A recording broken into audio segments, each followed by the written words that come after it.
going on? It's your boy Lionel, class of 2009, back with another episode of PV versus everybody. And listen, I know we're a little late, we're behind. All right. Hey, listen, your boy's a real father out here. We got to make some things work, make some things shake. I ain't one baby girl, I ain't acting right. It just is what it is. But we're gonna get straight into it, man. I'm gonna call up my man Kerry. What's going on? How you doing, Mr. Mickens? I can't hear you. Doing good. There you go. There you go. You in now. You in there now. What's going on, Mr. Mickens? How are you? No, I hear plenty on my- Hey, listen, we got some things to discuss, man, because this Porter Pipeline, that album drop, I think was first and foremost, when you talk about the Porter Pipeline album, what's your thoughts just on the marketing aspect of how, T-Jack, the coaching staff, the media team was just really able to just grab this thing and like supercharge run with it, right? You know what I'm saying? In order to create this big media, storm and marketing that it was, right, with the portal pipeline. I mean, what was your thoughts on that, just in general?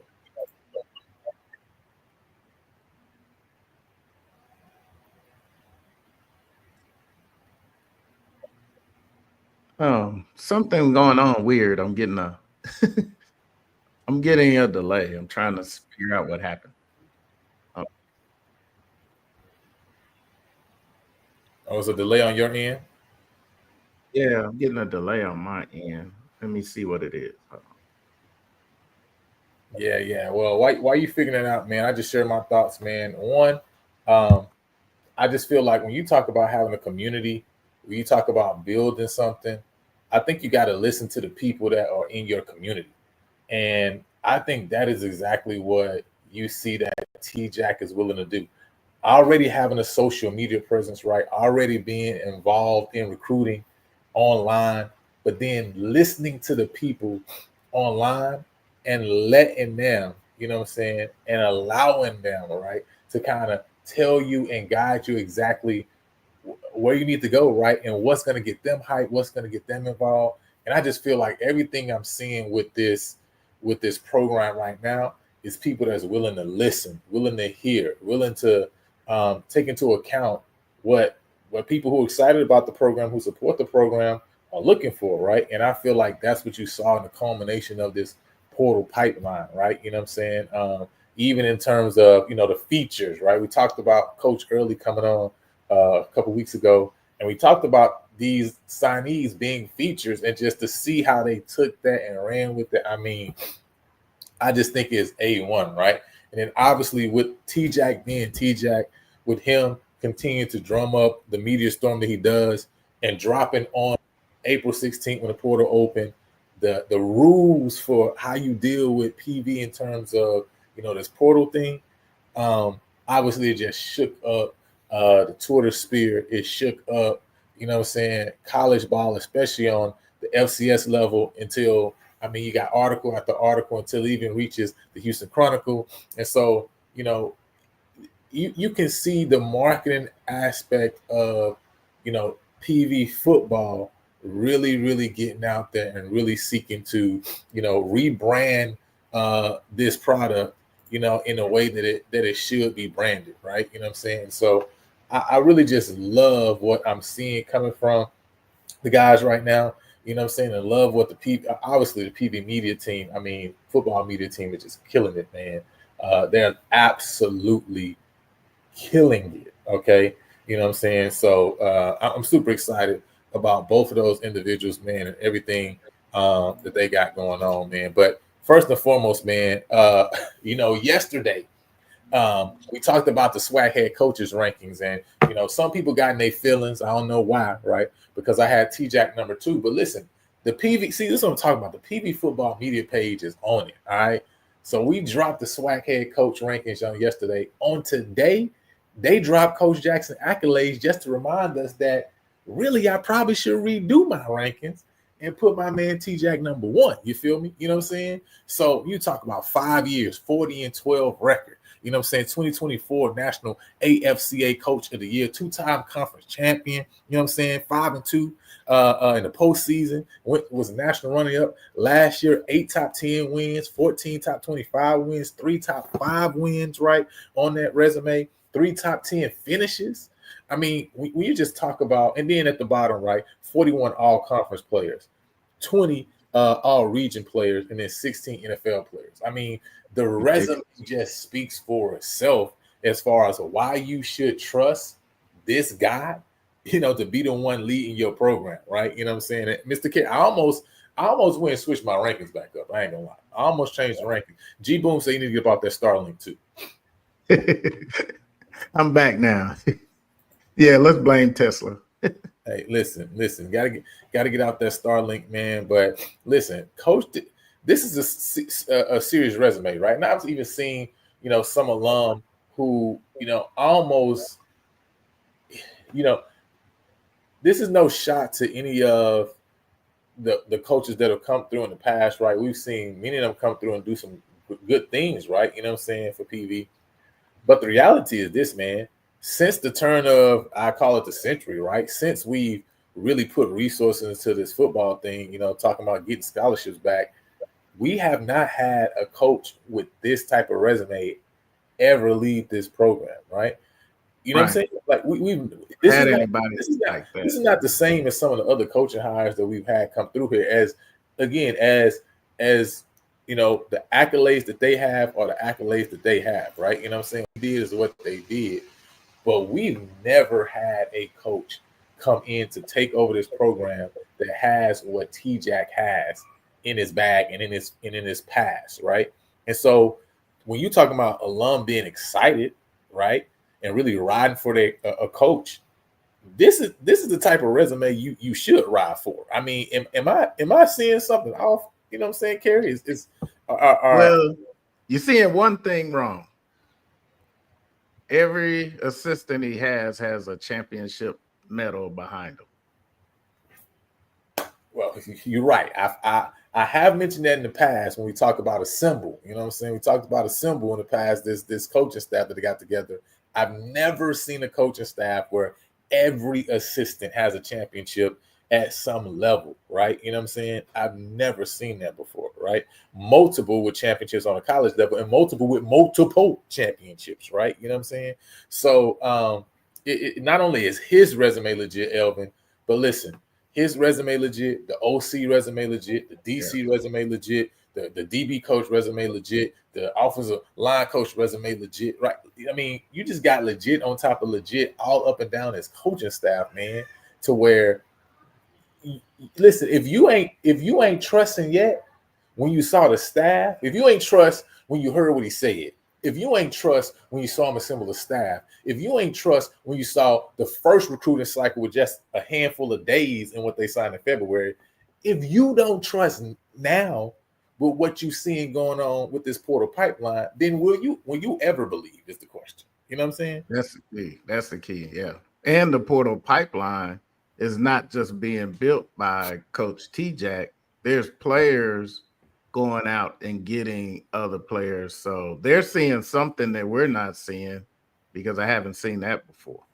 Listen, and again, man, when you talk about that marketing, I just wanted to show you guys like these when we talk about the PV media team really going out and putting in that work, like I don't want to hear nothing about nobody else's media team, man. If you're not talking about PV's media team. This football media team is really like that, right? And to see them create, like I say, to take this narrative, right? I always talk about everything about story, about narrative, about telling your own story, about creating your own narrative, right? You know what I'm saying? This is literally this is how ideals blossom and grow and get huge and get big, right? Because you can take this thing of, it started with T-Jack talking about, hey, listen, we're going to be a 21 and up club, right? We're going to be in the portal. You know what I'm saying? He talked about, hey, we dropped that portal pipeline graphic, right? It went from portal pipeline graphic to people saying, oh, man, it looked like Suge Knight, right? And it looked like Death Row Records, right? You know what I'm saying? Then it went from Death Row Records to people saying, hey, man, portal pipeline is going to be dropping the album coming out. Then we start talking about the features on the album in terms of the recruits, man. And you just see how it builds one on top. That's why I say your community would tell you, right? And they would show you the direction to go in, right? You know what I'm saying? But Right. this thing could literally grow to where you just use this in so many different ways to market all throughout, right? Where you even market your games coming up, right? You know what I'm saying? Using this. PV is a school who has always had, musicians, always had artists, you know what I'm saying, on PV I campus. always had artists, yes. Always, even to the past before I got there. So when I was on campus, even to now, right? We just saw I think his name is Foggy Raw, right? You know what I'm saying? Just drop a song called Prairie View, right? Just recently. You know what I'm saying? I mean, you just think about now taking some of those kids on campus and saying, you know what, we're gonna put an actual album together and drop a song for every game. You know what I'm saying? Like, you know what I mean? Like you just got so much stuff that you can do and how you could literally go in the direction and just really, really grow this thing and blow this thing up. But I'm super excited to see, man. I ain't gonna lie. Me too. And I'm the excited. animated version of everyone is really exciting because it's kind of funny, but it's not funny. I mean, Coach looks a little more intimidating right there. And Hey, listen, they did a really good job on the players. I've seen some pictures of him too that look pretty intimidating. You know what I'm saying? So yeah, man, I'm just loving what I'm seeing. Hey, listen, no more watch parties in Missouri City. Yeah, please. That's facts, right? That's facts. So, before we jump into it and start really breaking down, what I'm saying, this album, you know what I'm saying? Because listen, this y'all don't, if you talking about album, this is a triple CD. All right. This ain't, listen, this ain't no little EP. All right. This the long one. All right, it's the real record. All right, you know what I'm saying? We got multiple. Okay. So first and foremost, man, before we really dive into the individual players, man, I just want to talk about T-Jax has said. That's why I say you got to start believing people when they say what they gonna do and then they go do it. Right? They say what they gonna do, then they go do it. He said, "This is crazy." Yes. Listen, we're gonna be a 21 and up club. And he say, listen, we're gonna be in the portal. We're gonna be a portal team. He that's what he said, right? Now, again, everybody, you got to put it together, right? You got to have people in the portal. You got to put it together. Now, Sacramento State is just going crazy. Obviously, 34 FBS transfers. Yeah, that's amazing. It was crazy, but obviously, right? Sacramento State also put up a wad of NIL money, right? So you understand why they're getting, the guys they're getting, because they did say, hey, we're going to put, just like you just saw them sign Mike Bibby as the head coach, got GM, Shaq being the GM for the basketball team. Sacramento State's not playing. They putting they're not messing around. Going to the FBS level, right? They got 1 year left in FCS. So this is really an anomaly, right, with the 34. But after Sacramento State, you got East Tennessee State with 15 FBS transfers. FAMU again, still in there, 13 FBS transfers. Yeah, they love FBS. Live in the portal, right? But then you got Prairie View with 10 FBS transfers, and that's currently, right? That's current, right? Because we already know they're going to sign some more guys, right? There's offers out to multiple players, and I know they're going to sign some more FBS players, right? I can easily see this number ending up around 15, right? And now that 10 is tied with 4 other teams. There's 4 other FCS programs that also have 10, but think about Prairie View now, 21 and up club, going out to get these FBS guys, man. And T-Jack's not lying. He said, we're going to be a portal team, but not only from the FBS standpoint, right? And the guys that they brought in, right? But also from FCS to FCS, right? Number 2 in transfers, FCS to FCS, right? That's T-Jack knows some people, and that's the thing. He casted his net, and he knows coaches, a lot of coaches as well. So there's some coaches that say, hey, I like this guy. We, don't have somewhere for him, but you might want to look at him. And because there's more work went into it than it looks like, because he's looking for specifics, not just because you came from FBS or came from a bigger program. He's looking for specific system guys. And as you'll see when we get into the players, his safeties and linebackers are close to the same size. So that already tells you he's going to run a confusing defense with bringing those safeties up where you normally see linebackers, and then people going in the coverage that you think are going to blitz. It's really crazy to watch that defense. I've seen it before, and you're going to have to know what you're doing to figure out what they're doing. It won't be a a base defense standing there, and you say, "Oh, okay, I know the corner's there, outside linebackers there, and that's where they'll be." You know, his thing is you get a look, then you get another look, and then you don't know what happened. Nah, that's real. What's going on, Elvin? Welcome Hey, up Evan. to PV versus everybody. First time on the channel. I wish I had a hand clap for you, but I ain't. I know that's So you just gonna have to accept that we clapping for you. You feel me? You know what I'm saying? But Cedric, listen, my guy. we You can in for just a rude, screenshot you it. in We for a got rude it. awakening. All right, you in for a rude. First of all, you need to be worried about Alabama State. All right, that's what you need to be worried about because Eddie Robinson know he's on. Listen, he's on the last leg that he got over He's there. up against the wall. So you need to be worried about Alabama State. All right, but listen, it's not even PB by 50 no more. It's PB by 53. All right, you know what I'm saying? You work the math out how you want to. All right, it's PB by 53. Right. And yeah, the deadline has passed for people to get into the portal, right? But they're able to still sign if they're already in the portal. So nobody else can jump in that isn't a graduate transfer, right? Graduate transfers can always jump in, you know what I'm saying? But if you're not a grad transfer, yeah, the deadline is over. But if you're in the portal, you can get out the portal. That boy say, all right, what's going on, my guy? What's up, man? How y'all doing? Hey, Evan. We chilling, man. What, man? Just what's your thoughts, man? Just on the marketing aspect of things and how, really how they lean into this Portal Pipeline album thing, right? Because I feel like, I feel like if we go back, man, we wouldn't have saw them kind of lean into this idea like this, but they really grabbed hold of it and really started running with it to where not only they drop a picture of T-Jack, right? You know what I'm saying? They literally leaned into it and started dropping pictures of every single player, right? Started talking about them as features, had like actual names of the tracks, right? You know what I'm saying? Based on that player and where they was coming from, kind of what their role or position might be. So what's your thoughts on just that, man? And also on just, man, talking about 24 transfers, and this just 24 FBS FCS transfers. We're not actually including the D2 guys, right? Because I know we signed another 5 guys, I believe, no, 6 guys now from D2 that are also older 21 up club guys, right? So right now you're talking about a total of 27 transfers just right now in this part of the cycle, right? You know what I'm saying? February and now this the second portal opening. So what's your thoughts, man? Man, I love the marketing, man. Like the album cover to the songs. Man, I thought that was very creative. I've never seen us do that before. Anything close to that. I mean, it was pretty cool to watch, man. And it had people talking, people that doesn't really talk about Prairie View as much as we do. It had everybody talking, man. I really like the energy he's bringing. I really like how he, like Kerry said, how he has the other recruits recruiting. I think that says a lot about his list. His list is not as bad as what everybody thought it would be.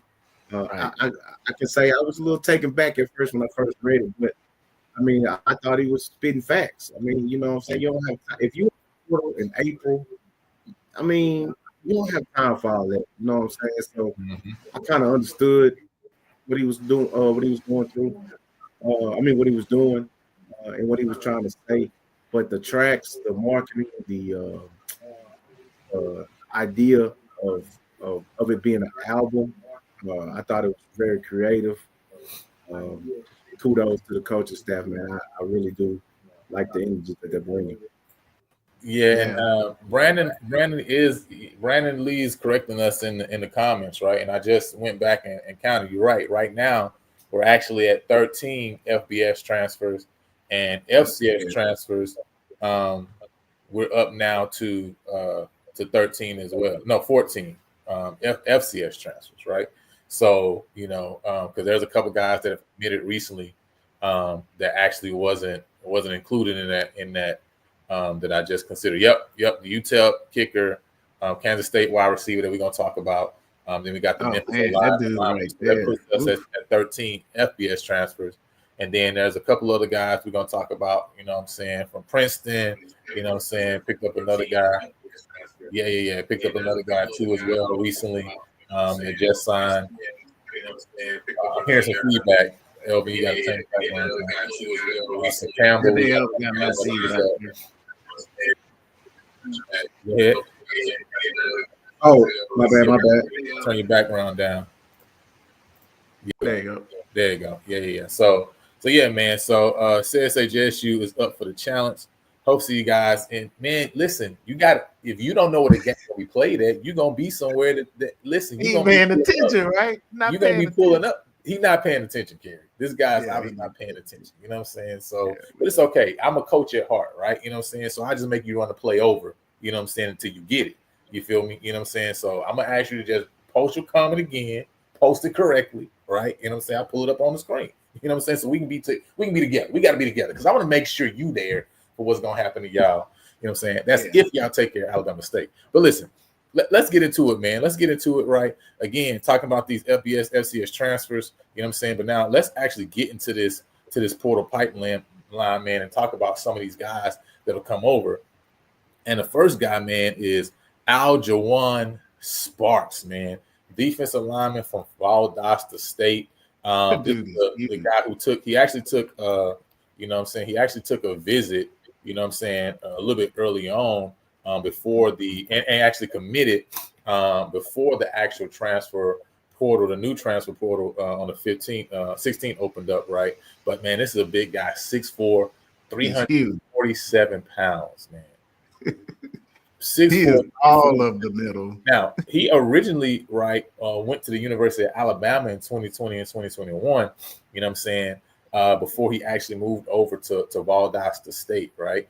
You know what I'm saying? So he played as redshirt sophomore year, played all 14 games with 5 starts, had 15 tackles, 7 solo tackles, and also had 2 pass breakups as well, right? You know what I'm saying? So last year on the season, 2014, ended that year with 12 tackles, 1 tackle for a loss, with 1 pass breakup as well. And so when you talk about, you know, this new system that T-Jack is bringing in, one thing that's interesting and that you really see an emphasis on defensive backs, on linebackers, safeties, right, and on big defensive tackles, right? You know what I'm saying? Yes. So what's y'all thoughts on my man Aljawan Sparks? Obviously, we don't have we don't have a lot of grades from the D2 guys because we don't have that information like PFL. But what's your thoughts just on this guy and what he's going to be able to bring to this program? Yeah, he's it reminded me of a defensive tackle we had a while back. I can't think of his name. He was just huge and the middle just wasn't happening. And this guy is really, really large. It'd take a whole 401k to feed him. But he's not big and stumpy. He's big and has a wingspan, and he's just gonna be hard to get around. And real curious to see him at nose tackle with those fast, rangy linebackers that they're bringing in. It's gonna be real interesting to see. So I like the pick. He's a good pickup. No, definitely. Evan, what's your thoughts, man?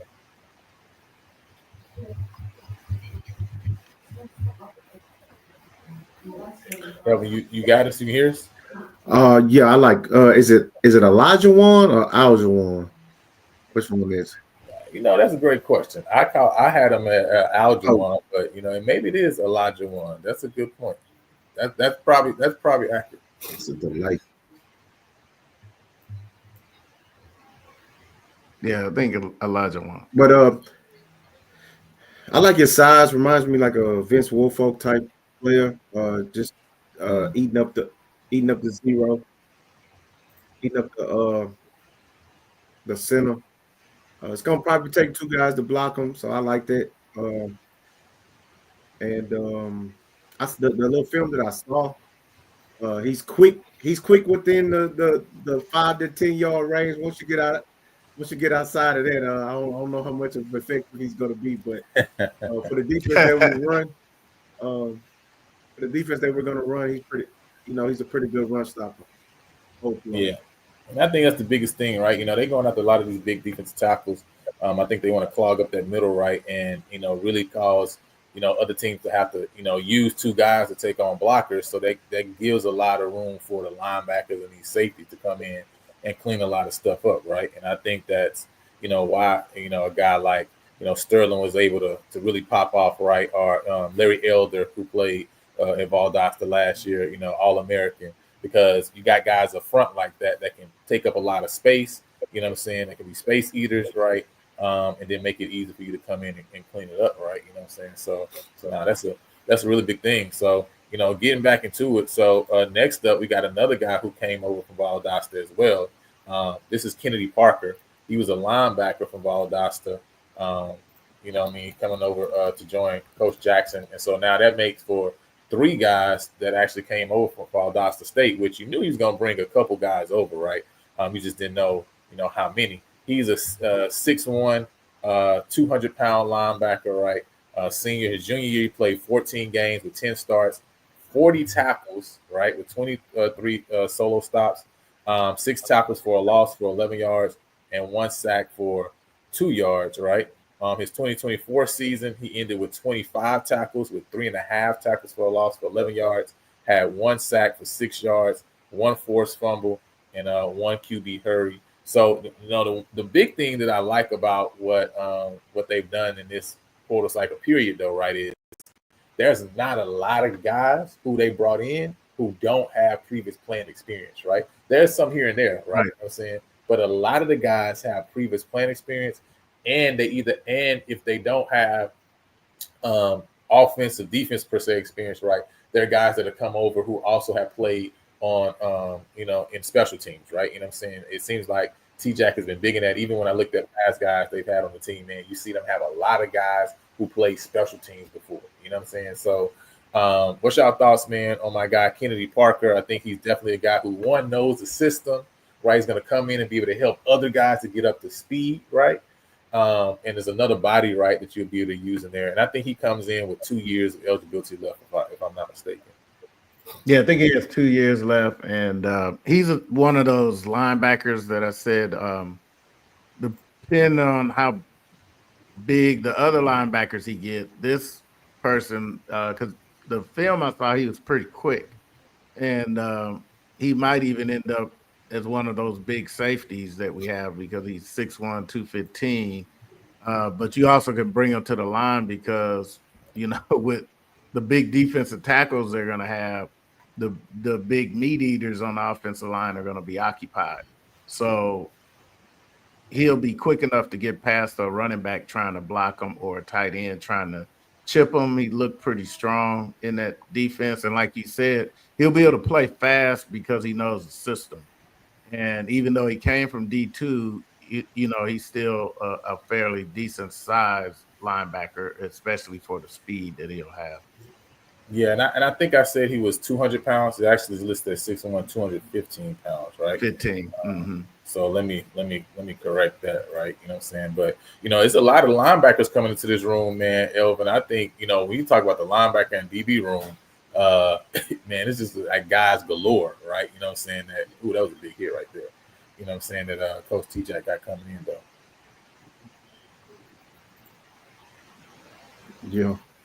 Yeah. And when he gets his hands on you, it's a problem. So he's when I watched the film, all these guys wasn't on the program. We got to the ball last year. Come on now. What was that?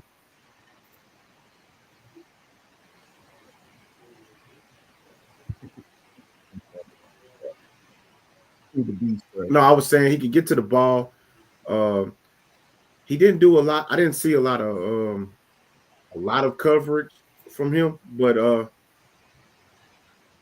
he can really get to the ball and really rangy. So I like the size, I like the wingspan, like all that. So then when he gets there, he hits you. So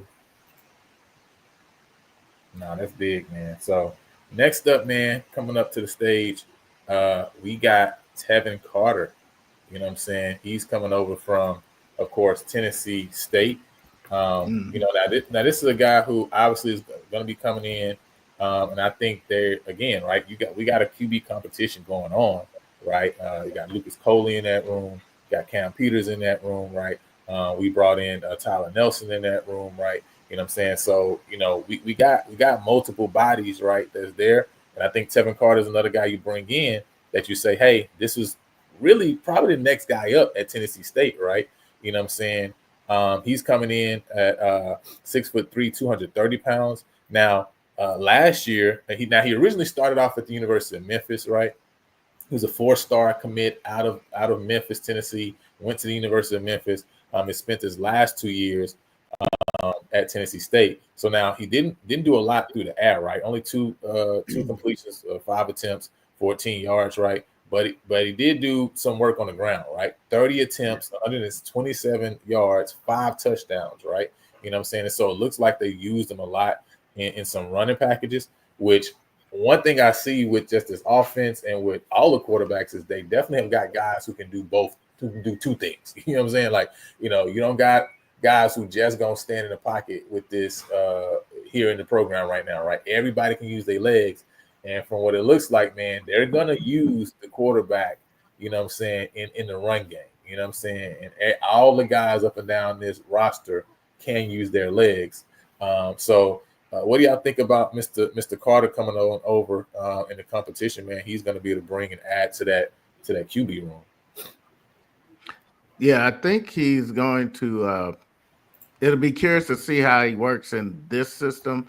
Even though he only had those 2 completions, T-Jack must have seen something somewhere because and I was looking at his page, he's like 6'4" on there, but he said, but at that size, he'll be able to see over the line. Mm-hmm. And I think he has pretty good speed. So kind of reminds me of Jalen Morton and, how he could see over the line, but how he had also decent speed. And I think with the dog mentality, he obviously has the discipline and the grit that coach is looking for. So when he gets outside that pocket, he won't be easy to bring down. And they're going to, I know they've been working hard, the QB coaches, with keeping their eyes downfield. You might run outside the pocket, but if you still see something, you'll let it rip. And from watching the spring game that we hadn't got to yet, but I think it's going to be the way they're going to have those blocking packages set up. I think he'll get a chance to show us what he can do, but it's a QB competition. So whoever shows up at the Labor Day Classic under center or in the backfield, that's going to be, they really earned it because we never had this many quarterbacks before. Yeah, no, for sure. That I think that's something that's for sure going to be beneficial. Is just the fact that we have, that we've made a decided effort. I mean, it's so interesting, right? You know what I'm saying? Coming off where you don't have no quarterbacks, right? You know what I'm saying?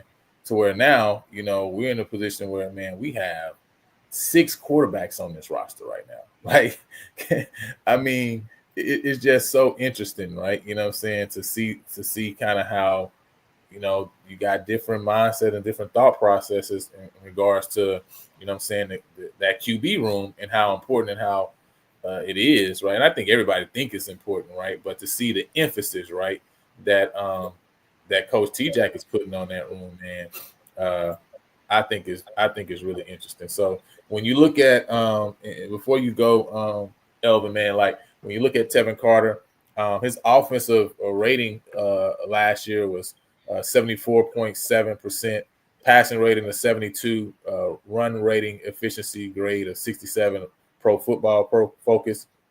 But then obviously didn't have a whole lot of snaps, right? You know what I'm saying? Only 41 total snaps, right? You know what I'm saying? So, that's a very, very small sample size that you're looking at. But, it tells you that, one, we definitely know he can get it done on the ground, right? You know what I'm saying? The question is really, can he get it done in the air? You know what I'm saying? So, yes. Yeah. So But with those limited snaps, he'll have a chip on his shoulder. So that's going to really push everybody in the competition. Yeah, man. Hey, listen, hit that like and subscribe button too, man. Go and show some love. Because listen, this, I ain't gonna lie. This one definitely took some work. I ain't gonna lie for today. Yeah, this took a little bit more work than usual. You know what I'm saying? So, with the baby girl running around, All right. Next up, man, we got Chris Carter, man, offensive lineman coming over from UTEP. And listen, it looks like right now we just all in UTEP business, Elvin. You know what I'm saying? Like we done got a couple offers over to some UTEP guys, you know what I'm saying, and assigned 2 of them already. You know what I mean?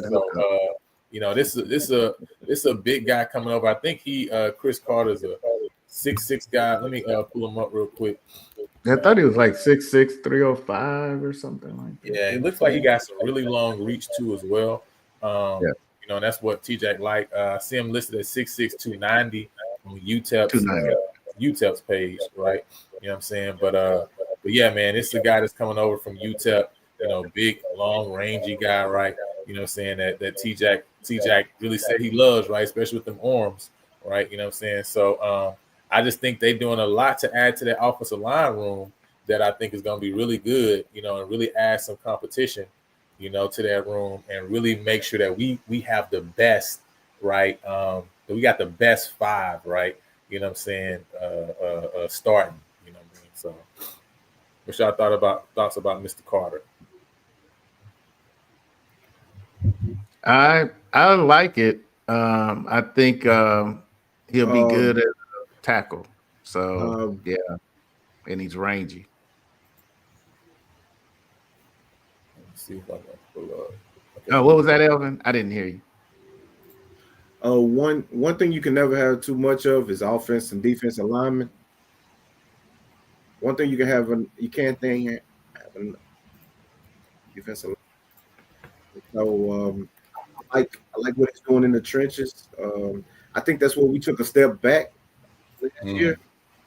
We didn't run the ball as well as we usually do, and so I like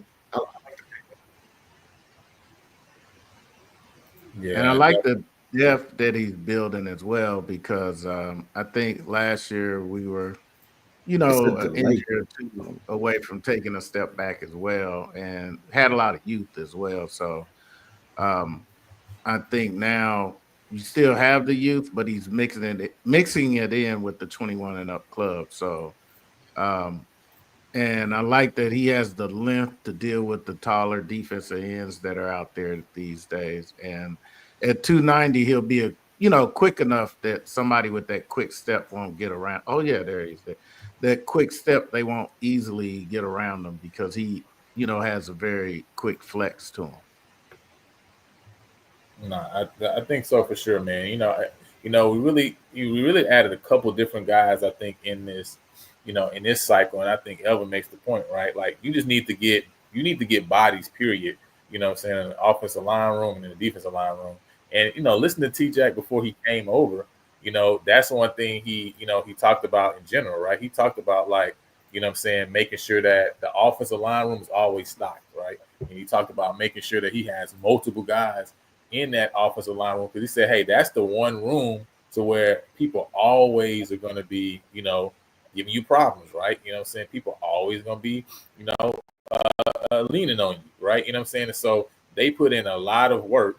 And so he wanted to make sure that those guys were taken care of, right? You know what I'm saying? So it's really good to see that, that they've decided to make that a emphasis, right? You know what I mean?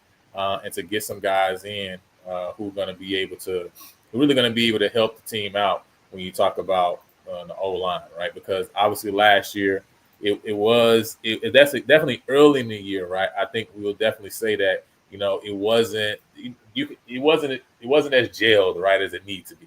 You know what I'm saying? In order to really get some things done, and so it's going to be interesting to see. He's a guy who didn't play at UTEP last year, right? So this is a guy who's coming in, like you say, with a chip on the shoulder. But we're gonna find out. You know what I mean? So, all right. Next up, man. Now this is a big one, man. This is a really big one, right? He's really huge. You know what I mean? Like, this is a big one, not from just a standpoint of how big he is, right? This is a big one from a standpoint of the fact that what I'm saying, he is a guy who played, right, a lot of snaps, last year at Central Arkansas University, right? I think now this is the wrong guy. But yeah, let me pull his information up. But this guy came over from UCA. Only gave up 1 sack on the year last year, right? So and he plays the center position, right? What I mean. So what is y'all thoughts about really it's a huge pickup, man. When you talk about really anchoring the offensive line, he's a huge pickup. Gotta be right now, right? The guy that you look and say, he's for sure probably coming in. You say this is definitely guy number one, right, in this position, just for the fact that he's put in work and he started 12 games at UCA, and at a UCA, a program that really had a great year and definitely a great year on the ground. Yeah, right? Yeah. Mm-hmm.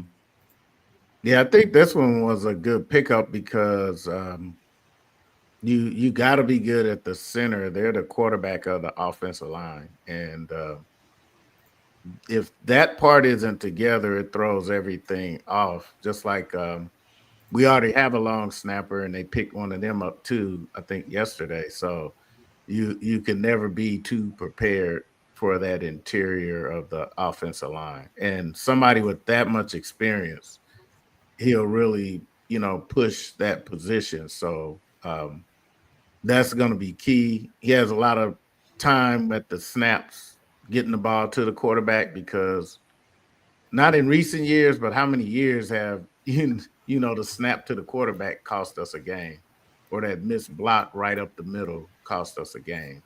So this is really big to have someone that experienced at that position. No, definitely, for sure, man. I was trying to find Central Arkansas, but I don't see the A-Sun on here. So yeah, I'm not seeing the A-Sun on here for some reason. I guess that's the one. Okay, there we go. I think I found it. Yeah, they got it under. Yeah, you're right. It's UAC. That's what it's UAC. All right, you know what I'm saying. So total snaps, 668 total snaps last year for UCA.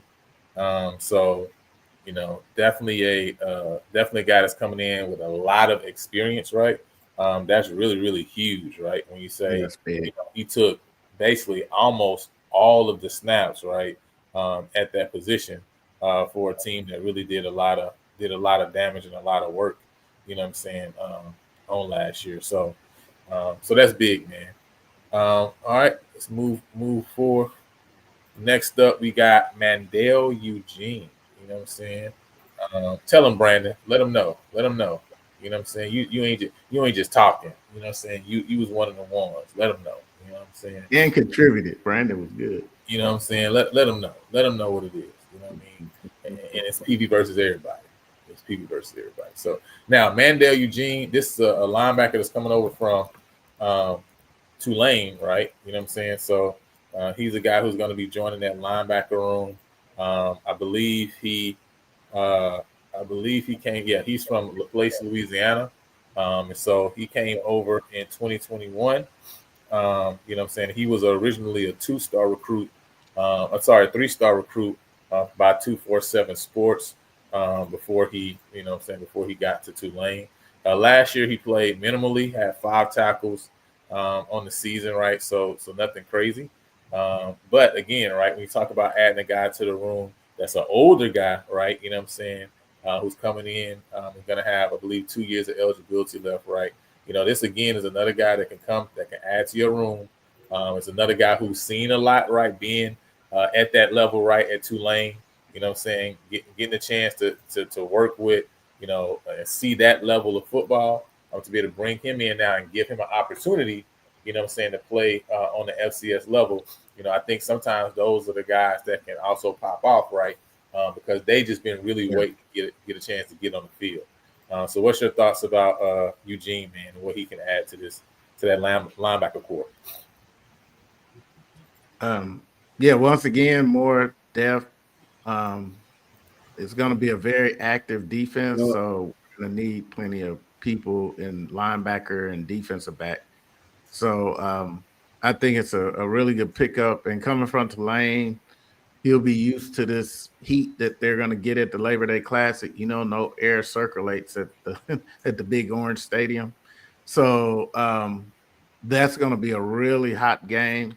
So we won't have to worry about, any big adjustment for him. And like you said, I didn't get a chance to see a lot of snaps with him. So not really sure on that. But I know that from looking at some of his workout videos, he's another fast linebacker. So that's going to be the thing. It looks like Coach T Jack is looking for people that can go side to side pretty quickly. Yeah, yeah. As line. And when you look at this is a guy who just looking at his PFF only had 14 snaps last year, right, on defense, but he had 91 snaps in kick coverage, 49 snaps on punt return, right. And so he's a guy who played a lot of snaps, 140 snaps on special teams, right. And that's what we talked about, right? That T Jack, even when he gets guys in that didn't see a lot of time necessarily on offense or defense, they did see a lot of time in special teams, right? You know what I'm saying? If you want to make special teams special, right, it's good to have guys, right, who see that as an honor, right? You know what I'm saying, to put in work, on the special teams, because those are guys who are going to do whatever they need to do to get on the field, right? You know what I'm saying? So that's Mandel Eugene. Next up, man, we got Keegan Hickerman, right? I think I said that, pronounced that correctly, right? You know what I'm saying? He's coming from Hampshire, Texas. Also a guy coming over from Tennessee State, man. You know what I'm saying? It's also a guy that's coming over from Tennessee State. It's cool. I see Elvin. I don't know why. I keep giving you that delay. You know what I'm saying? Yeah. So don't forget to drop the comments, Elvin, since you dropped off. Still can talk. I dropped that link again for anyone who wants to jump on.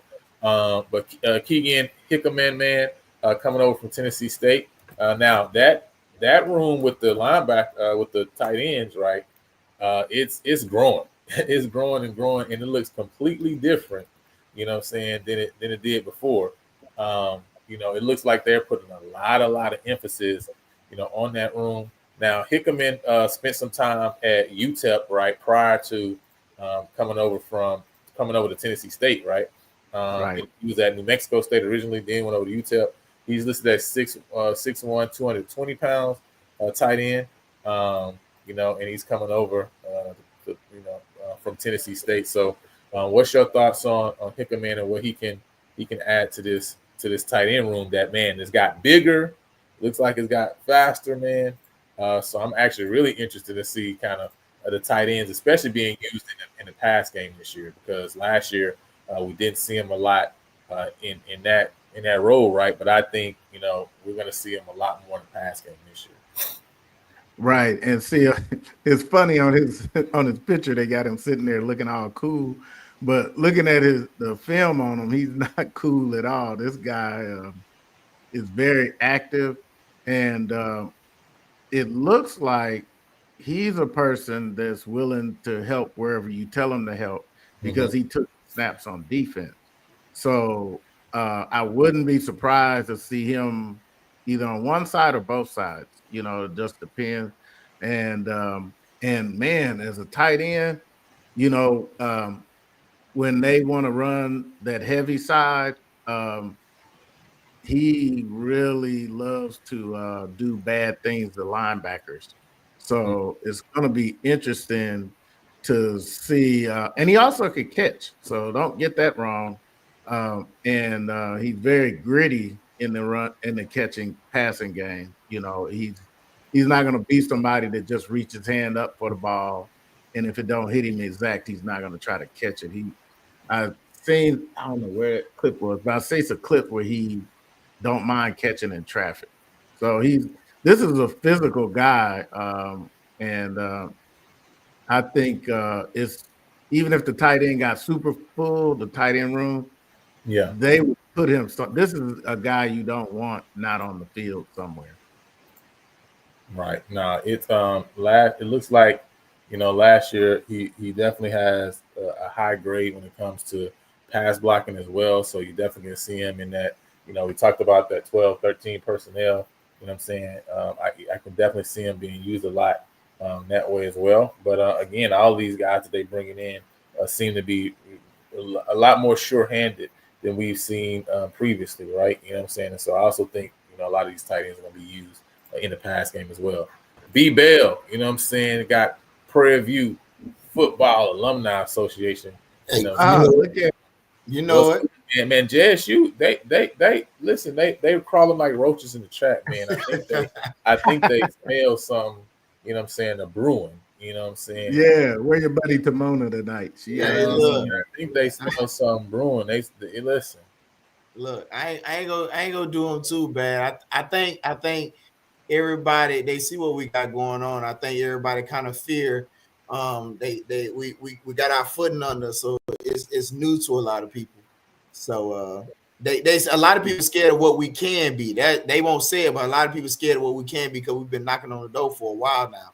So Right. I think No, it's that's that true. time that we got a coach that's in here that's pushing the program and actually speaking the language with a lot of fans have been talking. A lot of former guys like myself have been looking for. No shade to none of the previous coaches, but I think we're in a new regime where Exactly. we got a guy that understands recruiting on every single level, on the D2 level, D1 level, and D1 AA level. So yeah, man, I'm excited. I'm excited. And he doesn't mind recruiting coach to coach as well. So Yeah. and holding clinics and Yeah. workshops and interviews. Yeah. That makes a difference too, because some people that might not have seen you on the recruiting trail see you do that interview. And And I'm gonna tell you what he's doing too, Care. He's planting seeds, right? Yeah. So for a lot of people don't realize it. And we talk about it now because we talk about the transfer we got for bigger schools, but he's planting seeds for guys who he know that he recruited that went Division 1. So if it doesn't work out, guess what? He's planting that seed and say, you know what, maybe I go down here to coach that may give me an opportunity for me to come down here and play on the next level. So it's more than just the little things, the surface level. People are not really paying attention to, except for us who are around the program. He's planting those seeds, and you can kind of see right now.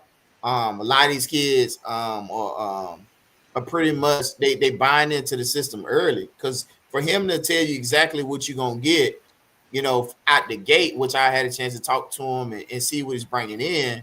You know, we got some more tools that's coming in behind the scenes. A lot of people gonna really be surprised about it. It's not about the glitz and glam. You know, everybody sit around and talk about what they got returning, but when it's all said and done, it's a whole new year. Yeah. And a lot of position coaching stuff have changed. So I'm excited, man. It's definitely big, you know, and I think, you know, at the end of the day, one thing that I see and that I love also about what Coach T Jack, you know, has done in the past, even, right, is he brings in a lot of guys who, though they didn't necessarily have the stat lines at other levels, right? You know what I mean? He seems to always find the right guys that when he brings them down, they are able to produce. And like I say, one thing that I saw when I just looked at what he did at Valdosta, right, is he brought in a lot of guys who had experience playing, right, special teams. You know what I'm saying?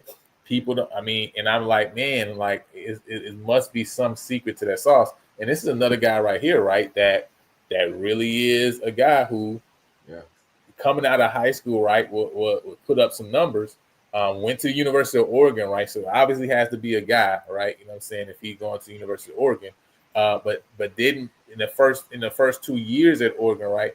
Didn't necessarily see time on the field, but from an offensive standpoint, right? But when you talk about playing special teams, he's a guy who plays special teams for Oregon, right? You know what I'm saying? Yeah. And got on the field in that way, right? You know what I'm saying? And so he came from Central Catholic High School, right? Originally from Portland, Oregon. And rushed for 1,011 yards, 18 touchdowns on 100 carries, averaged over 10 yards a carry. Also had 17 receptions, 215 yards, and 4 touchdowns and ended the year with 22 total touchdowns, right?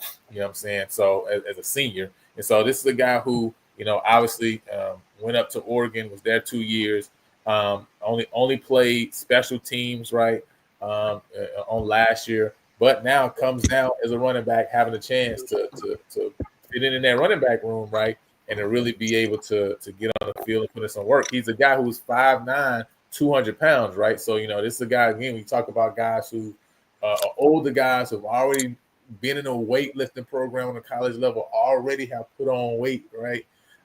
So he's going to be able to come in, and I think he's a guy who really could really help that running back room. And I like how Coach Early said it, right?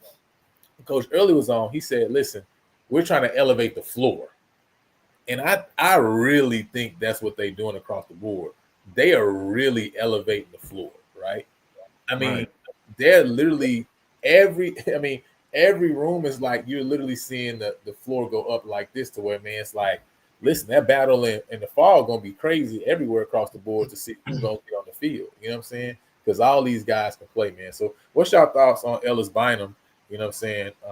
Real quick before we move on. I think he's a load, and playing special teams, he just like the previous guy we talked about, he doesn't mind the physicality, and also, I follow him, and looking at his page, one of the interesting things he said is, the NIL is not going to help you get off that man-to-man press on 3rd and 6. So he has a habit that goes with, Coach TJ. And that's why, That's true though. That's true too. That's a true statement. yeah. So he don't mind meeting that expectation of you got to be better. And so he's not going to come down and just think they're going to hand him the running back position because he has to go through Bingham and McDowell, who's not a small guy at all. So he knows that he's got to come down and grind it out. So I'm excited. I think he's going to dig in and really push that room. Yeah, I mean, looking at his film, he's low to the ground, he's shifty, he's powerful. Like you said, he's been in a program where he understands the expectation of winning at a high level. Things didn't work out there, but one of the things he's coming in with a chip on his shoulder. And I don't think nobody's really alluded to it yet, but I think we've all said it, we just said it in our own way. Coach Jackson, and I'll say Henry Frazier. I use him for example. When I played under Frazier, Frazier brought guys in who were willing to compete. There was no job given to you. Coach Jackson has made every single room go in there and compete. It's not one of those things in the past where you just, we're just gonna hand you this because I know this person or you've been here for a while. Like, you have to earn your keep here, and competition is the reason why we won a championship. And competition is going to be another reason why we win future championships in the near future, because people got to understand this. You can have all the NIL, like you say, you can have all the NIL money in the world. But when you got to put your nose against another guy's nose, all that goes out the window. And I think in every room that we've had, we're at least 6 or 7 deep, if I'm not mistaken, in the skill position, which gives us depth, but also gives us experience because you have guys that played for Coach Jackson. You have guys that played on the Division I level. And you got guys that have played at junior college level for good programs. So I think the competition and the discipline that I've seen is going to win us some football games. And I think this kid is going to be a big part of it, because any guy that can take pride in playing special teams, he understands when he gets his opportunity, he's going to shine. Yes. Yeah. And I think that's the big thing, right? Because, we're bringing in guys that, like I say, right, it takes a certain mindset to say, I'm going to do whatever I can to get on the field, right? And that's what somebody who is willing to play special teams is. You know what I'm saying? They have that different mindset. And you want a guy, you talk about the dog mentality, it takes a dog mentality to come and approach the game that way and say, I'm going to do whatever is necessary in order to play. You know what I'm saying? So next up, man, we got Xavier Evans. He's a guy who was listed as a tight end, but played a lot more defensive snaps over at Houston Christian, right? You know what I'm saying? And so he's coming over as a linebacker, 6'3", 217 pounds, right? On last year, he had 11 tackles, 1 tackle for a loss for 8 yards, and 1 sack. You know what I'm saying? And in the previous year, he also had 11 tackles with 1 tackle for a loss as well. And he had 2 forced fumbles back in 2022. You know what I'm saying? So this is a guy coming over again, adding to that elevation of that linebacker room from a university, from Houston Christian University. He played, I think, a total of only 73 snaps, right? On defense, right? So it's a guy who saw the field, but definitely sparingly, right? Not somebody who saw a lot of time in terms of defensive snaps, but did see some snaps on kick coverage, kick return, punt return, and also, as field goal on the field goal squad as well, right? So again, talk about another guy without a lot of snaps, but a lot of special team snaps, right? So you can kind of see, you're starting to see the trend, right? You know what I'm saying? Yeah. We see guys who necessarily didn't play a lot, we still see a lot of those special team snaps. I'll move on to AJ Moss, man. I think this is a really big pickup. This is a guy coming over from Fayetteville State, right? And so, you talk about Coach T-Jack. Coach T-Jack would have had some experience with this guy, right? Because obviously they played Fayetteville State. Valdosta did, right? Now, this is a 6'2", 190-pound defensive back, right? Originally from Tampa, Florida. You know what I'm saying? Florida guy. I know Brandon is happy about that. He was with Tennessee Martin University originally, right? But then came over to Fayetteville State. And now, when you talk about, a guy who really was across the board, this is a guy who played across the board, right? 24 total tackles, 2 tackles for a loss for 17 yards, had 2 fumble recoveries with return yardage of 32 yards, and had 2 interceptions for 7 yards, as well as 2 pass breakups, a kick block, right, and a safety.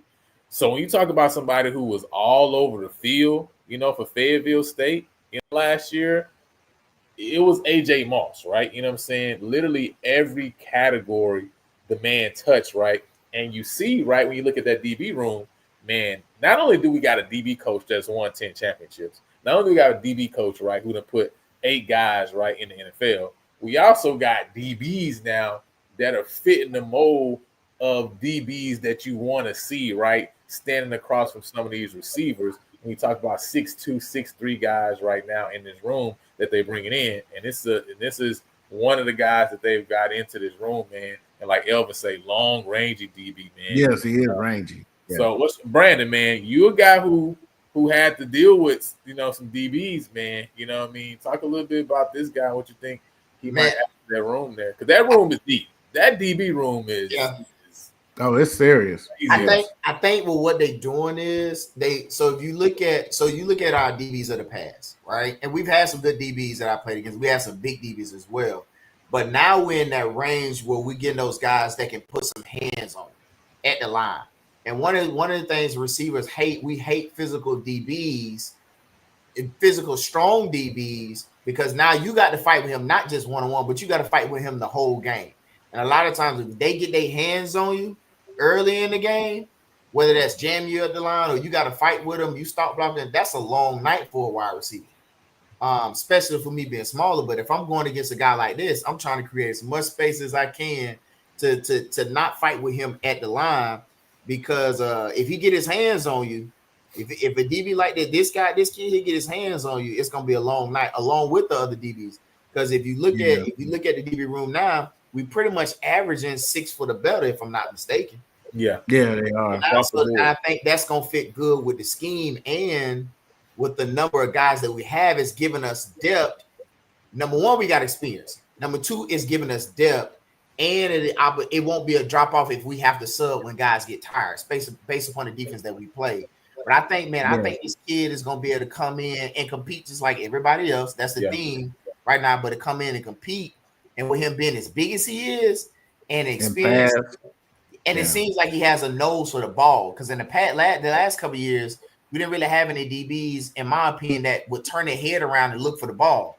So he has an IQ of being able to find the ball and be able to put his hands on you, and I love it. Yeah, and he can make up space because he's fast as well. He's a long and fast DB. Yep. That's really a problem, because you think you have space, and he'll make up that ground. Then he's long enough to get to the ball. That's gonna be difficult. Man, this man, I'm excited, man. Shoot, I wish we can line it down tomorrow if you ask me. But we're gonna let it brew a little bit. But yeah, Lionel, man, I agree with y'all, man. This kid is long as a 6'3" DB, and he's got a DB coach that's gonna coach him up. Yep. 6'3", 185. Yep. Bro, that's a big DB when he put them pads on. This other thing, they got him in his strength and conditioning going on right now. And that's a whole nother situation with him adding more weight and more muscle to him, and him being able to be in a system, because the I won't say it's too much of a transition from D2 to Division 1 AA, but I think based upon our defense, he's gonna be able to fly around. And when you got DBs like that, bro, flying around, the last thing you want to do is get hit by one. I promise you. Yeah, that's the last thing you want to do, right? You know what I'm saying? So next up, man, we got Daryl Starling. He's coming over from Troy University, right? As a junior. yeah. Last year, he had 11 tackles, 1 tackle for a loss of 2 yards, 1 sack, and also 1 forced fumble. And he's a guy who's played every year at Troy from his freshman year on up. And so, again, Mike, talk about another guy that's coming in with a lot of experience, right? Because, you know, all across the room. And that's one thing that I'm just loving, man, that I just love about what T-Jack is doing, you know what I'm saying, and what they're bringing in. They're not bringing in a lot of guys who haven't seen the field. They're bringing in a lot of guys who've actually seen and had a lot of stops, right? Had a lot of snaps. So what's your thoughts on, Starling? Now, one guy who I really love that's already in that room, man, is my guy Randall, Trevor Randall, man, coming from ULM. Oh, Trevor Randall. Oh, my goodness, right? You know what I'm saying? But listen, there's a lot of competition in that room. So I'm interested to see how it all shakes out, man, and who ends up really being a part of that rotation. But talk a little bit about what y'all think Daryl Starling can add to that room. Yeah, he's another one that's you're going to see probably up at the line sometimes. He's a pretty good size safety at 220 pounds. So he's going to be big enough to fight off that tight end that comes out there and try to chip him. And I think he's going to be one of those guys when T-Jack overloads one side or the other on the defense that nobody's going to account for him, and he's going to really lay the lumber on somebody. So, yeah, they actually got him listed as a linebacker at PFF. So he had 105 snaps on defense last year. His coverage grade is actually pretty good at 65%. You know what I'm saying? So looks like he did very well in coverage on those 105 snaps that he got. But Troy looks like they spread out their snaps, pretty well. After the first 2 guys, you know what I'm saying? You see the next 3 guys are all in that 100 range. So I think the theme, man, with some of these is like we call them rovers. When you look at Sean Taylor was a true safety. I mean, he was just massive. Oh, yeah. But when you think about like the Ed Reeds and Tyrone Carters and the RC Palomalus. Yeah, and they weren't as big as far as the height, but as far as the thickness and the stature and being able to have a nose for the ball, because what a rover does is substitutes, in some cases, substitute for another linebacker, just a little bit more athletic. So with guys like this that get around the ball, around the line, if a linebacker can't shed or whatever the case may be, you got somebody that's going to fill that gap. Because if you look at Valdosta State, you look at the linebackers, they running sideline to sideline. And I think what's going to help with us, I can say undersized, but if you have an undersized defensive line, the speed is going to help from those DBs to be able to close distance. But like I said, we got some beef up front that's there as well. But I think a kid like this, having experience and they use them around that line, it just gives us another element of a linebacker just a bit more athletic. No, that's big. Yeah. And again, right, you know what I'm saying, we have to keep those things in mind. I see EA talking about the snaps, right, and what type of snaps they were, right? Again, this is a guy who, again, we talked about it again, played a lot of experience, kick coverage, kick return, right, punt return. And so, he's a guy who, saw a lot of snaps on special teams, right? And again, when I look at the linebacker room at Troy, right, you obviously got your 1 and 2. And after that, right, you see him in that mix of the next 3 guys up, right? So he definitely played a reserve role for Troy, you know what I'm saying, there. So it definitely wasn't the main guy, for sure. I'm saying that. But he definitely was, you know what I'm saying, in that reserve role for them over at Troy. And again, it's a guy who now has an opportunity to come in and compete and maybe get a higher amount of snaps, right, to really show what he can do on the field. So keeping it moving, man. Up next, man, we got Adam Atwell. He's a punter from Southern Nazarene University. And I believe, one thing that we saw, right, was the punter and the kicker that we had, right? Both of them jumped in the portal, right? You know what I'm saying? So it was really important for us to be able to pick up a punter and for us to be able to pick up a kicker, right? And obviously, T-Jack and those guys are on it. This is a guy who averaged 42.6 yard average last year on 57 points. And he was a GAC all-conference selection. You know what I'm saying? So he's also a guy coming in with 3 years of eligibility, right? And so, when you talk about what you lost, a guy who was averaging 42 and now have a guy coming in averaging 42, you see that you kind of, you stayed even there, right? You know what I'm saying? And so at the end of the day, right, you really want somebody who can help you in the field position game. And I believe they believe that this guy can help do that. So because special teams, man, got to be special if you really want to win championships. Right. All three phases. Right. Elvin is asking Brandon, does he remind you of Chris Dingapoo? Which kid? The one we just talked about. Mm-hmm. Starling. Chris was athletic. Yeah, Chris would come and fill the box. I think Chris will come up and tackle. But he could, a little bit. I like to see him a little bit more. But similar to, like you said, Evan, similar to that, he a little bit kind of reminds me of Chris. But like I said, I think Chris was a little bit more athletic. Like Chris would hit you if he needed to. And I think this kid may be a little bit bigger than Chris. Because what did they have Starling listed at? I believe he was listed at 6'1", 215. Yeah, he was heavier than Chris. Yeah, but okay. he was heavy because Chris was like maybe like 190, 195. So that them extra couple of pounds in that line helped. But I believe he can play just like Chris too. I think he'll be able to do the same things. Gotcha. Okay. Yeah. So next up, man, we're moving over to some guys who wasn't a part of the portal pipeline original drop, right? You know what I'm saying? So now we're getting into some to the next album, right? To the next wave. We got first up Josh Williamson.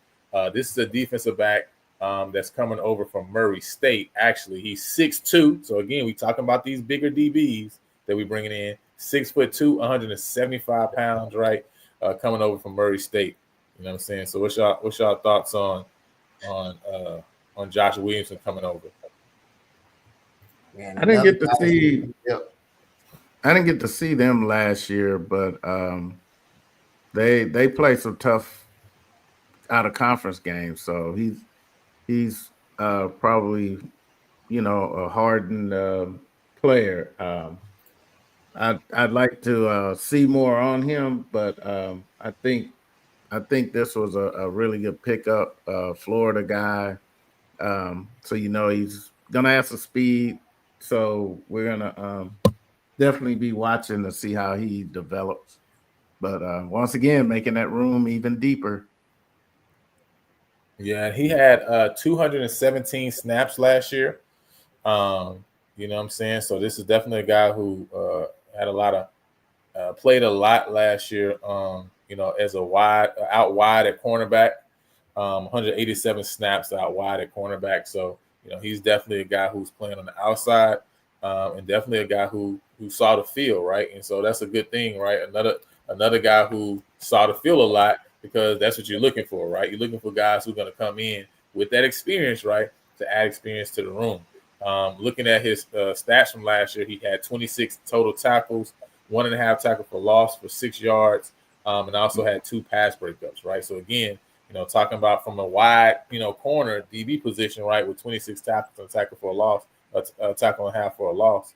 You know what I'm saying? I think those are pretty good numbers when you're considering somebody who's, definitely playing out wide too as well. So, man, it's good to have corners. We take it for granted because we'll throw the ball in the swag, but it's good to have corners that can play on the outside. That's the thing. Like if you have a good corner, if he's got 26 tackles, that's telling me a couple of things. That's telling me that he can play in space. Mm-hmm. Because if you playing out wide, that means you tackling anything outside of that tackle box. Mm-hmm. Or so you got to be able to come up and be able to cover to be able to take care of anything on the outside. Because anytime you have good outside corners and that's got the number of tackles, I can trust that he's going to follow his technique to be able to stop somebody. And if he's got pass breaks and playing the conference that they play in, and with 185 snaps, that's big, man. That's big. Yeah, and that's big. And like I said, like the theme of the night, like the depth, man, like the depth. Yeah. So if somebody God forbid, somebody gets hurt or somebody gets tired in the competition that they're competing against at a high level every single day, and the attention to detail and them being coached up, man, you could very well, it's going to be interchangeable package wise. Yeah, that's the thing. And you got guys who experience, so you're not bringing anybody in who hasn't seen the field before and kind of is going to get in and almost be green, right? I mean, obviously 1, 2, 3 across the board, you got guys who all have seen the field, right? Even some of your guys who more seen the field on special teams, but they're guys who they've seen the field before, right? Even at a bigger level. And so I just love that, like I said, across. That's why I say when Coach Early really talked about elevating the room, you really see that he elevated the room, right? And, again, right, still in that defensive. Look, we got a couple of these other guys that's coming up, got guys who even have more snaps than Williamson. Florida boys, man. Forget them Florida boys, man. Yeah, Florida. We went back to Florida. You had to get. Hey, listen, you got to get back into Florida, man. That was a part of our problem. We wasn't in there, but now we're back in there, baby. Hey, listen. We back in Florida. Another 6'2" cornerback, right? We talked about Alabama State the last couple of years and how Eddie Robinson kept finding these guys 6'3" corners, right? Well, listen, obviously T-Jack must know the pipeline too as well, because 6'3", we got now 6'2", now another 6'2" cornerback, right? 205 pounds. This guy's from Neptune Beach, Florida, right? And he's coming from the University of Campbell University. Last year, he had 35 tackles, right? And also 1 pass breakup. So a guy who saw, a lot of action with a lot of tackles, And so, again, you're bringing in a guy who actually has put in work, man. So what's y'all thoughts about Mr. Cornelius Davis, another guy who was able to get on the field for his team, right, and to be able to put in work? We're going to have some ball hawks, man. I'm telling you. Yeah. We're going to have some ball hawks. Those interceptions that we missed the last couple of years, or those easy go routes that we gave up and pass interference calls. I think we're looking over this too a little bit. Mm-hmm. We're looking at the snaps, right? They get a lot of these kids got quality snaps, right? Yeah. But the kids, this showing me that DBs aren't afraid to come up and tackle. Like that's the theme of it, because we missed so many tackles last year, and we didn't do well in the secondary as far as coming up and tackling and coverage. But I think with that Florida pedigree and him playing at Campbell, playing on that level and playing against the level of competition he plays against every week, I'm just, bruh. I'm speechless, man, because that gives us at least almost 10, 12 DBs in the room, if I'm not mistaken. Listen, the DB room is going to end up, because right now I think we had 8 already in the room currently with the guys we lost and guys we kept, and we've signed I want to say 7. Signed quite a few more. Yeah, we've signed a lot of DBs, right? You know what I'm saying? Now this is a guy who saw over 300 snaps, right? So this guy's saw over 300 snaps. Only 4 guys at Campbell saw snaps, right, last year at the safety position, from the safety positions, right? So this is a guy who was definitely a part of the rotation, you know what I'm saying? Looked like that second tier of the rotation. And he saw, 182 snaps in the box, 102 snaps at free safety, right? And a 34 slot corner, right? You know what I'm saying? So he saw a lot of snaps in a lot of different places all around. Also played special teams as well. You know what I'm saying, on kick coverage, punt return, kick return, punt return, and also on the field goal unit. So, again, special teams guy, but also saw a lot of snaps, man. I was able to put up some numbers for Campbell. So, it's another exciting guy to bring to the room. And keeping it moving, right, we got the Darius Hollywood, right? Now, this is a D2 guy that's coming in. I believe he's coming from let me look it up. I can't remember exactly where he comes from. Oh, Emporia State University, right?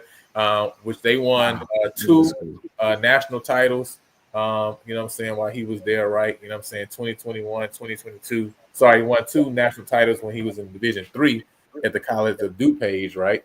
You know what I'm saying? So then he went over to Emporia State. He's originally from Cincinnati, Ohio. He's a 6'1", 182-pound cornerback, right? So again, still over 6 feet, Brandon. We still over 6 feet. You know what I'm saying? Last year he had 20 tackles, And also he had 3 interceptions for 13 yards and also a pass breakup, right? So a guy who got his hands on a lot of balls. And I believe from when I kind of looked at some of his stuff, he plays on the outside, right? So this is another outside. He did, from what I saw, yeah. And he was pretty fast. Those receivers didn't get much separation, and he didn't mind putting his hands on you. He's physical, and yeah, I'm familiar with Emporia State. I have to pass there every time I drive home to Kansas City, going up 35. And also he said no touchdowns given up last year. That's And, big. That's big. Emporia State is a big, that's a big D2 program, right? They play against some really good D2 competition. You know what I'm saying? So this is not, one of those low D2s, right? We're talking about a program that plays against, like the Northwest Missouri States and those of that nature, right? You know what I'm saying? So right. that's also a good thing too. You talk about, high level D2 ball is completely different than, low level D2 ball, right? You know what I'm saying? So yeah, that D2 ball can be Division I AA, depending upon who you play that week. Exactly. You saw what Miles beat who was that? Alabama State? Yep. Yep. Yep, definitely. You know what I'm saying? So hey, listen, we have multiple guys like the guy AJ Moss from Fayetteville State had listed at 4.45, right? You know what I'm saying? So you got the guy from Baylor, right, that already came in, Tayshaun Wilson, right, who's also a speedster, right? You know what I'm saying? So we got multiple guys in that DB room, that really gonna go crazy. You know what I'm saying? He said we better not allow one return with all these guys having special team experience. Somebody said, I don't know who it was, EA or whatever. He was saying, can they run those sides is one thing, 4.4 speed, the ability to come out of breaks is another. We will see. Yeah, when you coming up to hit. See, that's the thing. Like, it's one thing to be like, okay, they can run in size, but that matters on the outside. That's why NFL scouts, they go get DBs with range. You see what I'm saying? Yeah. Because you playing against guys like DK Metcalf and some of these other ones that's physical. You got to have a guy that's on the outside that can put his hands on you. And I think with the coach that we have, with the experience that we have, and the competition in the room, what you mean? Like, come on, like they're gonna be able to do what they need to do. They wouldn't be here if coaches didn't think that they couldn't do it. Right. No, coach didn't just go get bodies. They went through a lot of film. That I don't know what EA was looking at, but a lot of people don't pay close enough attention to what's actually going on. I mean, I went on the field and talked to Coach T-Jack, and of course, took some frat pictures. But he's not messing around. I mean, he don't care if you used to being a starter since you was in the 6th grade. Mm-hmm. You got to prove that you're a starter in this system. And he needs speed on the outside because of how he plays so aggressively up front. So, So they all look good though, man. Those DBs, I'm telling you, the spring game, like when you look at it, you can just look at the overall practice. They were disciplined, like it was so structured. Man, listen, one thing for sure that the spring game showed me is we're going to create a lot of turnovers. Oh yeah, if you third and long, create a lot of turnovers this year. I love it's so unique to, I guess, this scheme. But when I look at just the aggressiveness of just the defensive back, room period, right? And looking at how they play the quarterback, how they play the ball, how they keep their eyes, on the ball. They're going to get a lot of interceptions this year, right? Even in this game, right? Even in the spring game, you think about they got their hands on like four of them, right? You know what I'm saying? So, and this is just what we had in the room, right? This is not talking about these guys that they're adding to the room. You know what I'm saying? That's just based off the guys who already were there. You know what I'm saying? In the spring, not these guys who didn't add into the portal, who we got a couple ball hawks, right? So it's just, and you see again, Coach DG everywhere he goes. He has great defensive back units. So this is not even just saying, not just the players themselves, not just T-Jack, but now you add a coach in the room who that's his specialty, is to make rooms dominant. At Texas A&M Commerce, dominant. At UIW, dominant. Valdosta, dominant. I mean, even when you look at what he did at TSU, right? That's right. Great defense. Even TSU, So this is a guy who has done it multiple places. You got to believe, at some point, you got to believe him and believe that you know what he's looking at, know what he's talking about, and going to get the job done. So I'm loving all these guys that we got coming in the competition. And we gonna create a lot of turnovers. But you're right, those guys already there. Oof. You look at how TJ broke down the 212 defense in general, right? The thing is, right? He talked about a lot of how one time maybe we'll pull it up, right? He did kind of his coaching clinic show. Like he's like, hey man, it looks like this guy over here is open, but he's not open because the quarterback not looking that way, right? You know what I'm saying? And essentially just showing that, man, this is a very aggressive defense, and they really play the eyes of the quarterback, which again lets you know, like when they bring that pressure that you see that they're gonna bring, these guys in the SWAC ain't listen. These guys in the SWAC ain't going to be able to make the best decisions all throughout a game through 60, 65 snaps. They're going to make a lot of mistakes through the air, you know what I'm saying? And we're going to make teams pay.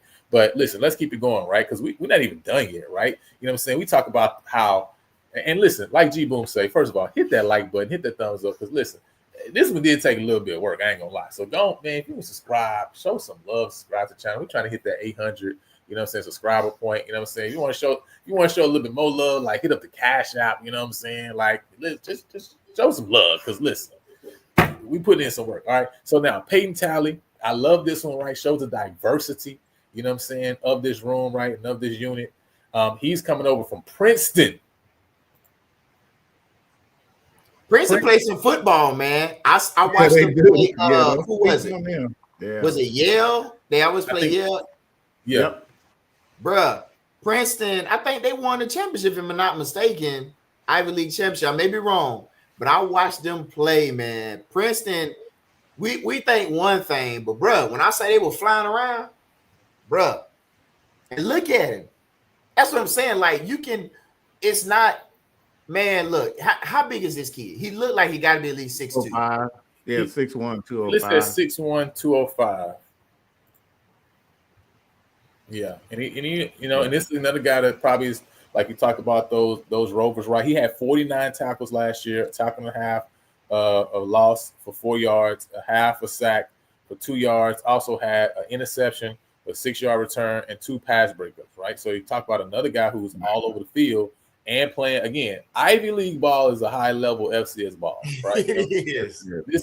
That ain't no low tier FCS it ball. Ain't Miro anymore. And for him to be able to put up those numbers, right? You know what I'm saying? This is a real guy, right? You know what I'm saying? And so that's what I'm saying. When you look at the people that they add to this room, that's why I always ask a question like, man, I don't know who gonna see the field for real, because literally we can't call it. You can't call it because all these guys can get it. You know what I'm saying? Some of them gonna be line. Some of them gonna be. I wouldn't be surprised if they convert him to more of like a linebacker outside, somebody that can go. And that, like you said, like the flexibility and him being able to move around and looking at his size. And I know Coach was looking at somebody said Princeton. So we the Ivy League of the South. But that's my nephew. Hey, that's my nephew. I don't know. But he's gonna be able to play around the ball, because you look at him. Because I'm thinking like, okay, there's got to be something to this. Knowing all these DBs know they ain't everybody gonna hit the field, but the ones that's got some size to them, man, this is gonna give us some speed on the edge, man. It's gonna give some speed on the edge. Now it's crazy because now Peyton Talley put up 49 tackles and he only had 335 snaps. Only 330 snaps and put up 49 tackles on the year. Like, that's pretty impressive, actually. You know what I'm saying? Now he had 200 snaps at slot corner. So you kind of see where they looking at. You talked about even that linebacker, slide him into that linebacker role, right? Makes sense with the scheme that we looking at. He had 60 snaps at D line, right? 75 snaps in the box. You know what I mean? So he's definitely a guy who moved around a lot of different places. You know what I'm saying? So we got a football player. Oh man, he's a football player. That's for sure. He's just a football player, man. So another one added. Now he's originally from Cypress too, as well. Went to Cy Fair, so another guy coming back home too. So Florida guys, and Texas guys, and Georgia guys just joining together, right? You know what I'm saying? Now we also got Drew Skartvit. I don't know how to say his last name, right? I'm gonna learn it though. You know what I'm saying? He's joining us right now. This gives us 2 long snappers, right? You know what I'm saying? We got it does. From G County. You know what I'm saying? And we got Drew as well. Listen, Tell him. Just tell him. I mean, listen. See? Mr. Tevin Tevin Carter Carter, knows. you know He's what I'm saying? already ready. Mr. Tevin He's Carter ready. already knows what it is, right? You know what I'm saying? The Big 12 and Shout up. You know out. what I'm saying? We already said it. You know what I mean? We already said what it is. Now, y'all ain't got to listen to me, but y'all listen to Tevin because he obviously know what he talking about. He's Right? gonna make it happen. He's seeing it up close. He know what already he's talking about. All right, you know what I'm saying? So, but we got 2 long snappers now, and like I said, you know, I really believe scholarship-wise, you know, the limit obviously has increased, and I do believe that they also have increased the amount of scholarships they're giving out. I really believe so. You know what I'm saying? Obviously, can go all the way up to 105. I don't know if we gonna hit that level, but I definitely know that we going up, right? Then we got this guy coming over from Baylor, right, Mr. Cam Bonner. You know what I'm saying? And you know, one thing that was interesting when I looked at his Twitter was, you know, his wide receiver coach, right? You know what I'm saying? That really bigged them up and said, man, this is a guy who's just looking for an opportunity, right? You know what I'm saying? Yeah. He said he can't be coached hard. He can run every route. He can run like the wind. Honestly, he just wants to play, and he got 1 year left. If you want to know more, call me, right? Now, listen, when your coach talking about you like that, that's big time. You know what I'm saying? So, what's your thoughts on Mr. Cam Bonner and what he can bring to the room? Obviously, coming over from the Baylor University, he's 6 foot, 190 pounds as well. By the way. Well, if he was at Baylor, I didn't see his times on there, but he's gonna have some speed because that's what they like over there. And 6 foot, he's not a little guy, so I think that he'll be tough enough to match up to those DBs, and you know he's used to physicality, you know, coming from Baylor. So I'm excited about this one. I think he's gonna elevate the wide receiver room, just like we have on the defensive side with the D backs. Yeah, and I think this is one of those interesting guys too, man. That's gonna be interesting. You know, coming over from a big time program. Obviously, spent time there over a couple of years. Didn't get to see the field right, but obviously he has to have that talent right in order to be able to stick around for as long as he did. You know what I mean? So, Brandon, what you got? Playing for Aranda. Got a chance to be around Aranda when my wife was at Baylor. So when my wife when she first got, so I got a chance to be around the program, and he was there. We had gone, but he may have still been there. But the thing about them, like when you don't just end up at a Baylor. People said they want to say, and I tell people Baylor is equivalent to a PV, but just with a little bit more money. When you think about the size and you think about just kind of somewhat of the history, but I think he's gonna be good because it's hard getting on that field because they got some good guys, man. But then he also going against a level of competition every week against Big 12 DBs, guys who are starters, who are all conference, and getting that work in. I think he's coming from a program that understands. He's coming from a program that has some structure and been able to be coach hard playing for Aranda because it's not easy. And you can see he might not have had a whole lot of time, but I think kids like this can have that breakout time if they just given an opportunity, you know. So I'm eager to see what he's gonna bring to the table, man. Yeah. Like, because like I said, it gives us more depth. Because everybody gonna be able to play, but based upon the packages that we have, you know, we're gonna have some speed and we're gonna have some size and we're gonna have some guys that can catch the football. We put the ball on the ground a lot last year, man. Yes. Yes, we did. A whole Yes, lot of we did. And we couldn't catch in traffic. That was another problem. Like to be able to convert thirds I down. saw that at the spring game. They can do it now. Yeah, that's what Kerry talked about. Listen, they got to do it at the spring game because listen, they was bringing that hat. You know what I'm saying? On defense. Woo! But the way they was hitting their teammates, golly. But one thing that I paid attention to, because I was looking, you know, sometimes when you play a position, that's the one you look at mostly. I wanted to look at the quarterback, but I was looking at the wide receivers, and they do the little things well. And I mean by the little things is blocking. I saw guys out there stop blocking, guys putting their hands on DBs and creating lanes for the running backs to run through, and that impressed me, man. Because if you get a guy that can get down a receiver and they can put his hands on the DB and not afraid to block, that's effort. And you get rewarded, you know what I'm saying, for that effort. Yeah. Yeah. And I think again, right, we talk about that dog mentality, discipline, obedience, grit, right? If you talk about that mentality, you got to get guys, and that's why I say it's big to have guys that play special teams. you need a dog mentality to play such teams, right? It's big to have guys, right? You know what I'm saying, to come in and say, hey, I'm gonna do the dirty work and just block, right? You know what I'm saying? And again, so T-Jack and them are looking for a certain mindset with the people they're bringing into this program as well. That's why he puts out the transfer portal rules, because he is looking for a certain guy, right? You know what I'm saying? Like a Cam Bonner who's saying, man, I'm just ready for my opportunity. And like Tim say, listen, them pads gonna be popping because listen, they are. Now this was the one because we talked about the wide receiver room, and we knew that they was gonna add some more pieces to that room. Yeah. You got a Cam Bonner now, right? At 6 foot. Now you bring in a guy, Trey Davis. You talk about those connections. Obviously, we had, you know what I'm saying, our guy Reggie Stubblefield, who's over at Kansas State, went from PV to Kansas State. And I saw him tweet out, hey, man, Kansas State going to have to drop some guys because of this 105 rule. Some guys are looking to play. And T-Jack said, listen, send me their film, right? You know what I'm saying? Now, I don't know if Trey Davis is one of those guys that he was trying to put out there. But the reality is, right, we talk about those connections and using them and leveraging, right? Listen, that's a reason why having a coach who knows how to get his name out there in the ACFA and the coaches clinics, right, and the minority coaching, you know what I'm saying, groups, right? That's why that's important, because you build those relationships, and they know guys who know guys to say, hey, that's a good coach to go play for, right? You know what I'm saying? He's going to be honest. He's going to be true with you.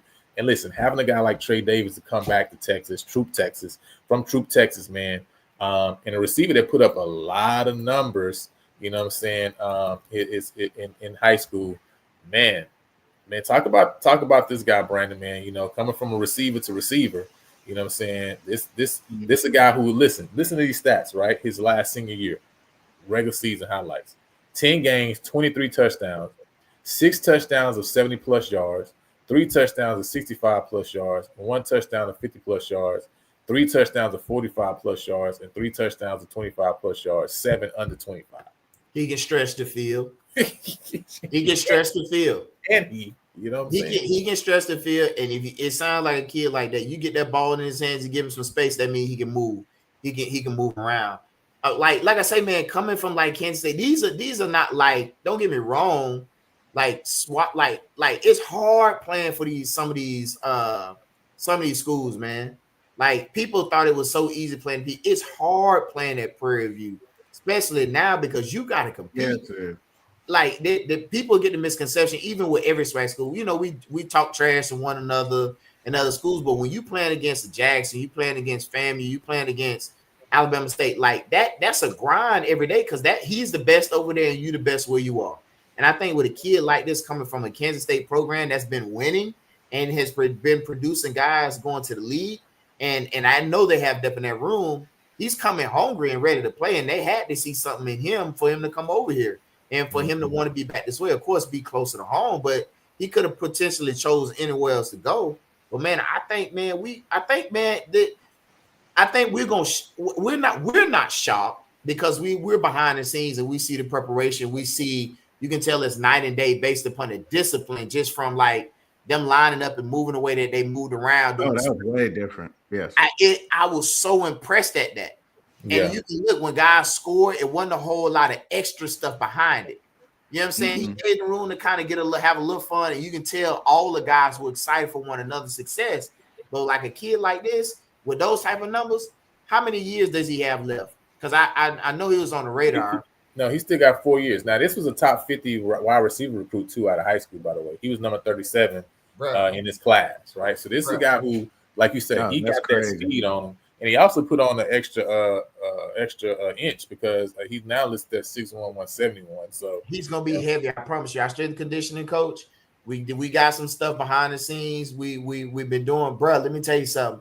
The strength and conditioning coach is on a whole nother level right now, bro. On a whole nother level. Like, they got some equipment coming. They got some stuff that they're doing nutrition wise. That's nice. That's gonna get our guys get a few they need. But when you got a kid that's got these type of numbers, and you just don't end up at Kansas State by accident, bro. That's what I'm saying. Like, there's no, especially a wide receiver. Yeah, that's an accident. You know what I'm saying? Listen, they over there taking notes. You know what I'm saying? They taking notes. You know what I'm saying? You know, they invest in know what's coming. You know what I'm saying? They know what's coming, man. It just is what it is. Like, you can't see us moving like we moving now and don't know what's coming for you. You know what I'm saying? Now, We also got an offensive lineman again. We add to the offensive line room, add competition, right? Like I say earlier, we talked about the Central Arkansas transfer. We started all 12 games for them last year. At center, adding Cameron Pascal, right? Adding a CK Carter, who didn't see a lot of times, right, or where they're coming from. But this is a Memphis transfer, right? You know what I'm saying, coming in, who played, you know what I'm saying, who was on that O-line room. And again, these are guys who add to the depth, right, and also add to your competition because they're coming in, you know, at the looking when you look for certain specs, right? You know what I'm saying? And so he got the specs that coach is looking for, right? When you talk about a guy who meets that that look, you know what I'm saying, and feel, right? So talk a little bit about, you know, what he can add to that depth of that offensive line room. Yeah, coming from there, coming from Memphis, he's gonna definitely be strong. He's 6'4", about 300. And Seems listed as 6'3", 295. Let me see if I see that. 95. Yeah. Okay. And so he's definitely going to be strong, probably playing the guard position. And looking on here, he's not a fat boy, so he's going to be able to, run those stretch plays, run the, counter, whatever we need to do.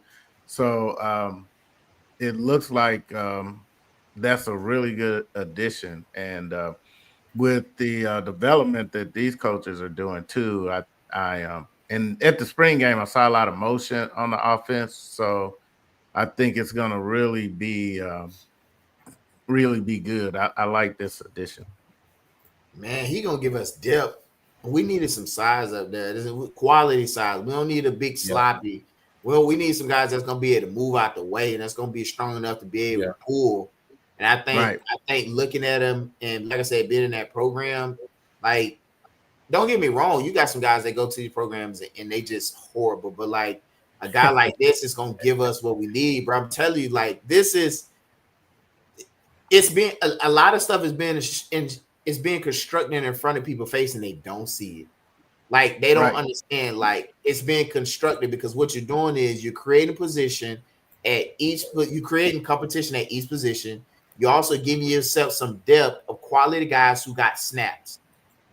You know what I'm saying? And then you pair them with an offensive line coach who has experience developing offensive linemen and a coaching staff and a new offensive coordinator. Like, this is a recipe. This is a system being built in front of people's eyes, and they don't see it. Everything that he said he's going to do, he's doing it, and he's exceeding our expectations because it's model survey. Because we got some guys right now, man, that ain't gonna see the field that was here last year. Yes. Yeah, that's facts. And I think also from what I saw at the spring game, and I know we still wanted to do a brief coverage of the spring game, but what I saw, a lot of people are waiting because they are right. We pumped up the team before, but one thing we didn't have was that dog mentality, the discipline, the obedience, and the grit. In the spring game, I could tell coach wasn't playing as early as that was. Yeah, I saw all three of those. And that's going to be the difference because we would always have a talent, but then we would get there and, like you said, a holding penalty, a late hit out of bounds, and all of a sudden the game turns. I don't think you're going to see that anymore.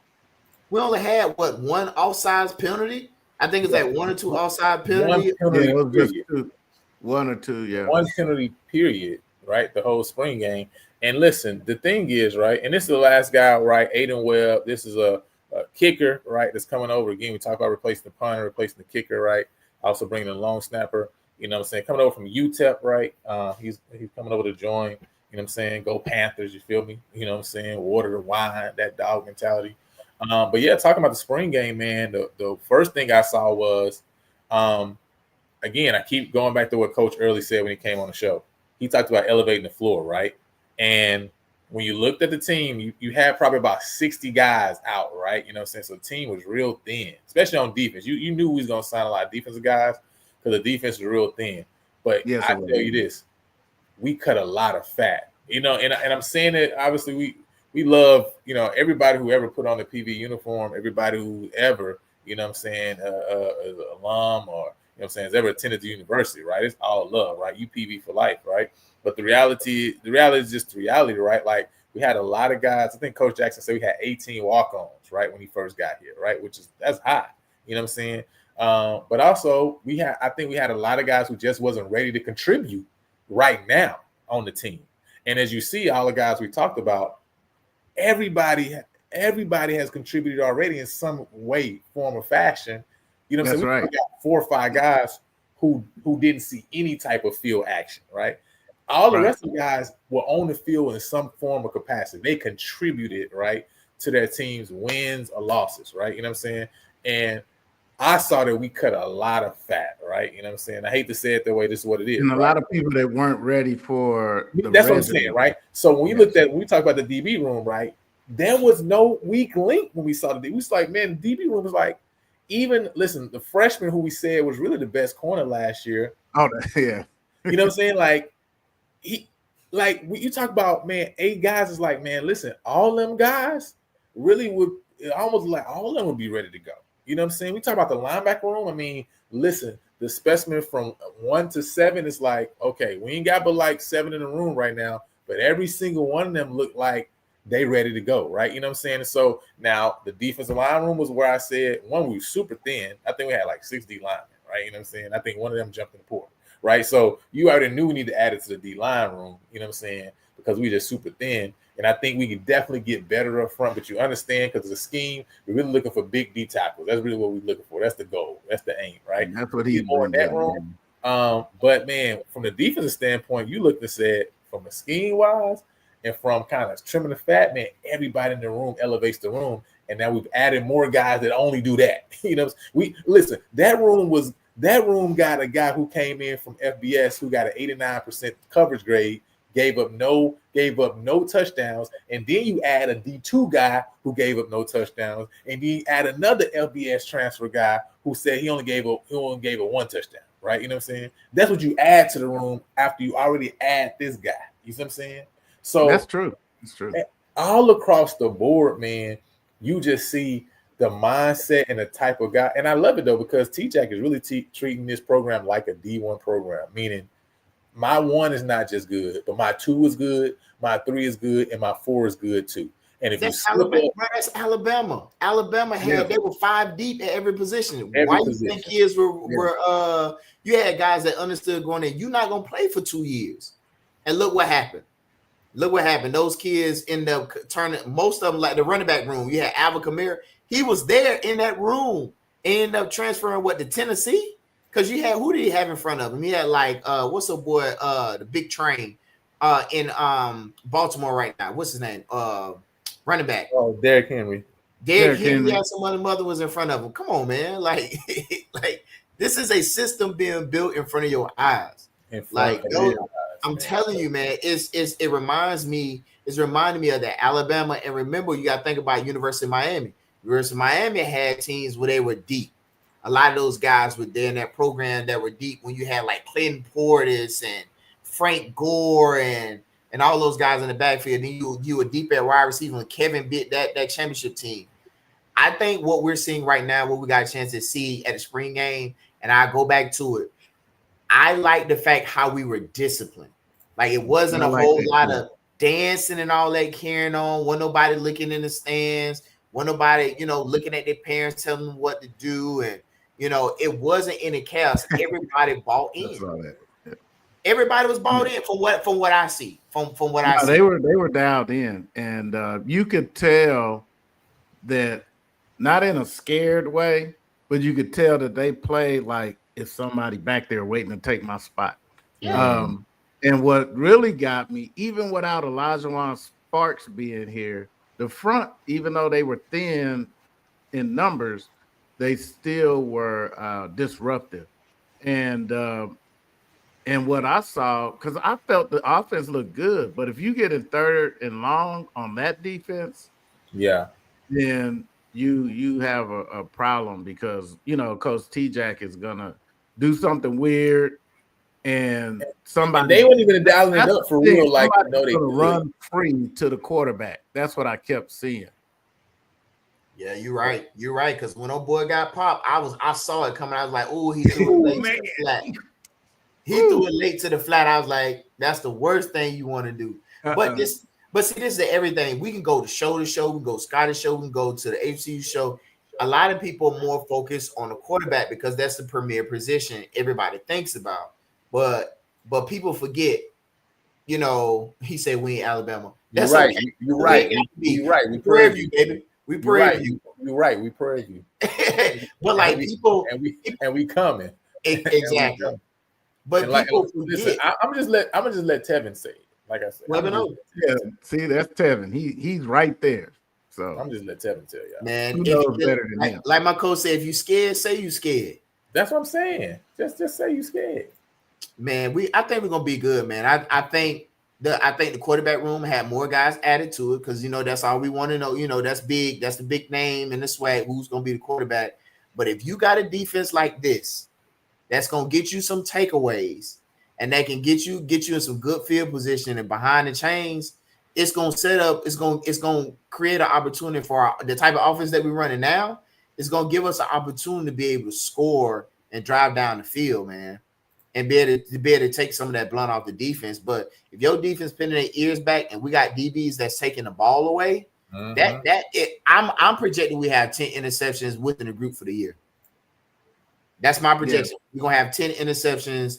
I'm not saying one person, but I think we're gonna have 10 interceptions back there in the back, based upon the type of scheme that we run and based upon the quality of DBs that we have that are ball hawks that have experience of being able to get after the quarterback and be able to get their head around to get some balls. That's just my prediction. Now I can't. That 212 defense is like he said, is the quarterback going to be in a boiling pot, and I guess that's what the 212 means: temperature of boiling water. So you're going to be in a boiling pot with that 212 defense, and I'm really I was just fascinated. Last year, a lot of the DBs were, I don't know if it was scheme or DB level, but they weren't in position to make the plays. And on this one, they were in position because that one time the offense was right there at the goal, and we got an interception. And last year, if you got close and in the red zone, a lot of times we were in trouble. It wasn't going to be stopped. They were throwing that three because if I was a quarterback, it'd been the same thing. Me and KJ looked at each other and gave me that symbol. If three is on the field, that's who we throwing at. And it's not dogging him out, but that's the name of the game. When you got a guy that's the weak link, we've already watched him all week long. You already know what the deal is. If he's one-on-one with Gabe or he was one-on-one with Miko or somebody else, you already know who he was going to. You could check that unless coach just tell you to run the play. But man, I'm excited. I'm excited because I got a chance to talk to the strength and conditioning coach and the things that they're doing and the nutrition and the mindset that these kids have, man. It's not like people got to, you can talk all that trash you won a SWAC championship, but it's a new year. And a lot of those kids that were there in the program, whether that be Jackson, FAMU, Bethune-Cookman, there's been a lot of moving around, even on the coaches level. Like some of those schemes and some of those kids might not necessarily fit that scheme. So what are you going to do when you run up against a team that's as disciplined as ours? They're going to win us. They're going to win us a lot of games. That discipline, I promise you, is going to win us a lot of games. If it translate into the summer workouts, which I know it will, and what's the date for y'all game with these people? I don't know what these people. I don't know who that is. But like I said, man, once it translate, man, I'm just excited, bro. I can't get it out. I'm excited, bro. I'm excited. Man, I got my hotel room for Houston already booked. And I'm ready, man. I'm ready to go. I'm ready to go. Yeah, I'm ready to go too. And I blame Lionel because until now, every other show you look at, they would just look over to the side. They would talk about all the other teams. They would even talk about Valley before PV and say, well, yeah, that's PV over there. They're all right, but they're not going to do anything. And it's and that's been happening to us. It's kind of like because of that lack of discipline that we've had for a while, you know, it would be right there. And then people are like, nothing to see here, because we would lose a game that, going into the championship, we lose the Valley. And people were like, see, we told you it's PV. So I think that narrative is, unless something just really weird happens, I just don't see how you can really be. The Coach T-Jack is so intentional with recruiting what fits his system, whereas before we took whoever was, willing and kind of forced them to fit. But now he's like, if you don't fit the system, like he said in his first conference, he said, I don't want a 5'10", 350-pound defensive tackle. Right. And he hasn't recruited one. Hey. And he hasn't. And he said, listen, the positions that are important that he always going to be recruiting, he said, quarterback, offensive line, defensive line, cornerback. He said, we always got to be good at those positions, so we always going to recruit those positions. And they recruiting like we got to replace a starter right now today, even after they the guy that starter level, right? That starter quality, right? You know what I'm saying? So, but it's again, right? I think it makes sense because if you want to be what T-Jack is saying this program is going to be, because we're not talking about just being swag good, right? We're talking about being top FCS program, right, in the nation. And if you're talking about that, well, if you think about the North Dakotas and the South Dakotas, right, and what they do, they don't just got one guy. You know what I'm saying? You know what I mean? They got multiple guys that can get it done.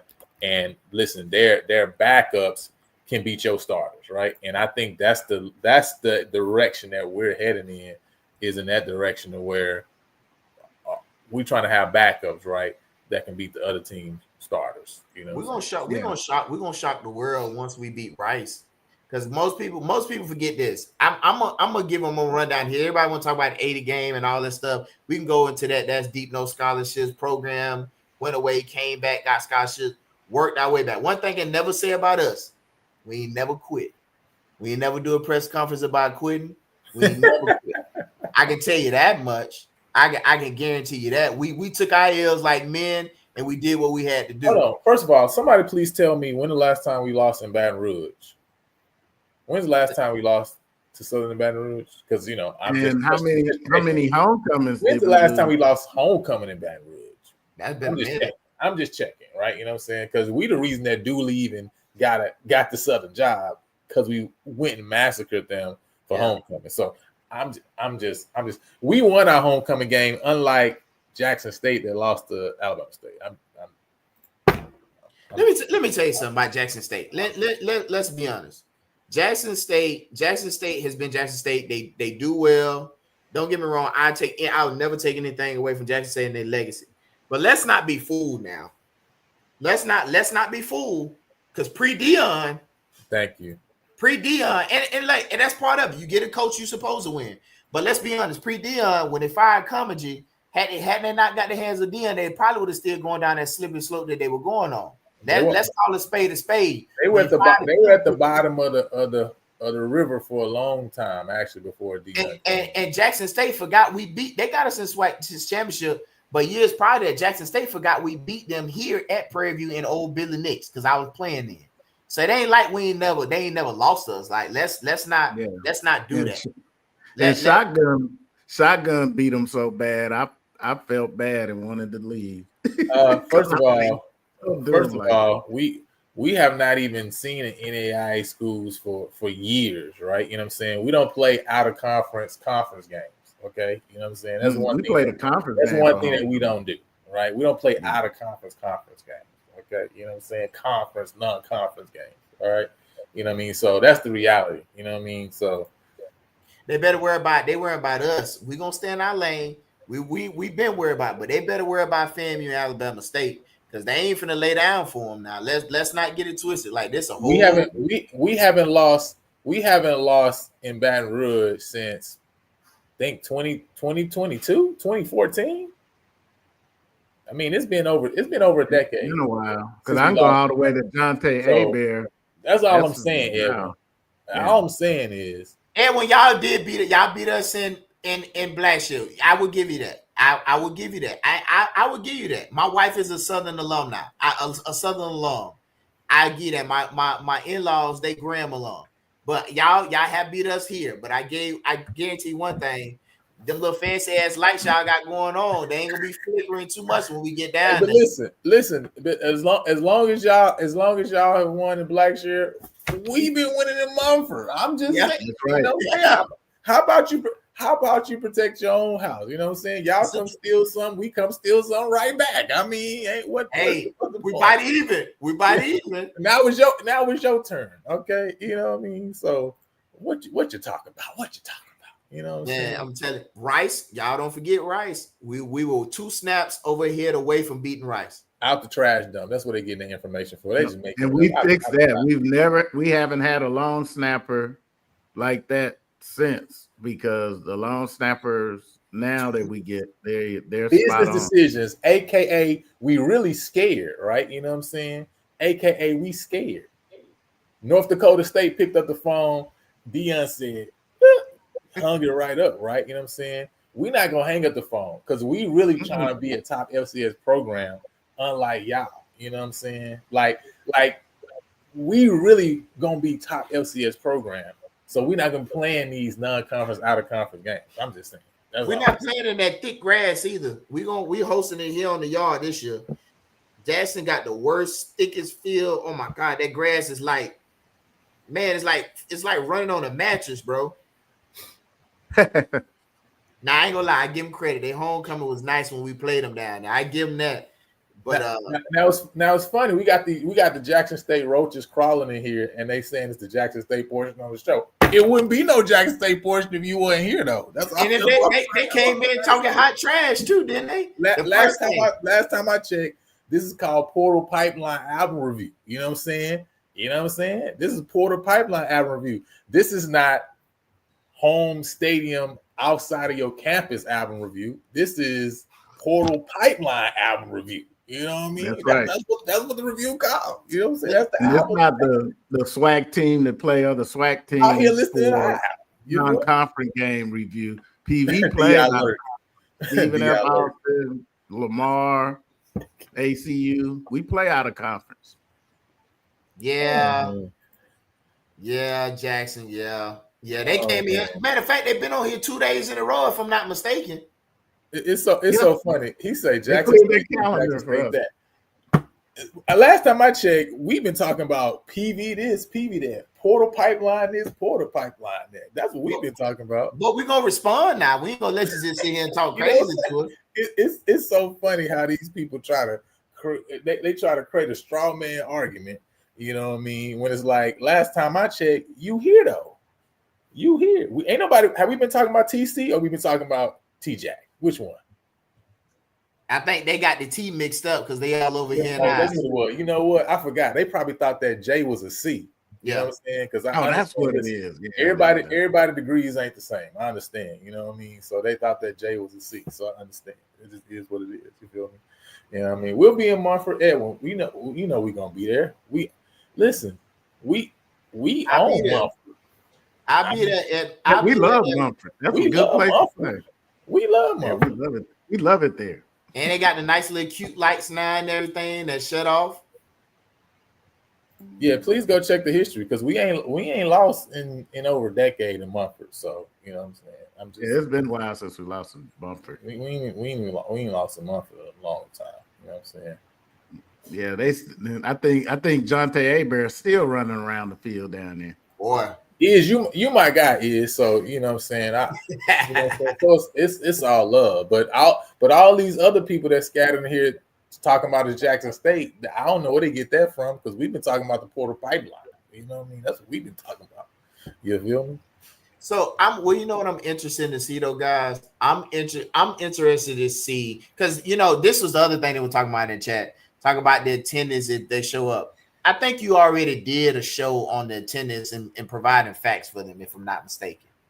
Like, if I'm not mistaken, like you did provide those facts to them because people have a misconception that they just don't like that I tell the truth. That's the problem, right? You know what I'm saying? They don't like that I actually do the research and I tell the truth, right? Just like, listen, they can say what they want. T-Jack say with 21 Up Club. I already showed you he doing what he said he's gonna do, right? And I already updated the numbers, right? We got the same amount of FBS transfers as FAMU got, right? So you can't talk about what people got coming in and don't don't put no respect on PV name because we doing it. You can't talk about it when you talk about FCS to FCS transfers, and you can't talk about our guys we bringing in not being guys that done seen put in work on the field, right? You can say, oh, then the Oregon transfer, right? Ellis Bynum, right? He just plays special teams. That's cool, right? But we also brought in multiple guys in multiple positions. We brought in Central Arkansas transfer who was the starting center for Central Arkansas, right? You know what I'm saying? We brought in a Peyton Talley from Princeton who played Ivy League ball and was a starter with 400 snaps, right? You know what I'm saying? Close to 400 snaps. So we bringing in guys all across the board that's not just a guy, right? You know what I'm saying? We bringing in guys that have put in work. That's just the reality. You know what I'm saying? So, but again, listen, y'all ain't gotta say, I can say whatever I want to say. At the end of the day, on August 30th, when we come off that hill. But the problem is they're used to all these shows, and I won't name them, that just put Prairie View in as we'll just add them, but they're nothing. And so that's the narrative that they used to. So, and it's all good because this is, what's the name of this channel? When we come out PV versus all y'all's. All right. But listen, when we come out that hill, man, I hear that when I hear that swamp, man, my blood get to boiling, get to flowing through that body. Man, look, it give me flashbacks of being in that tunnel, man, being in that locker room, and man, look. Well, there you go.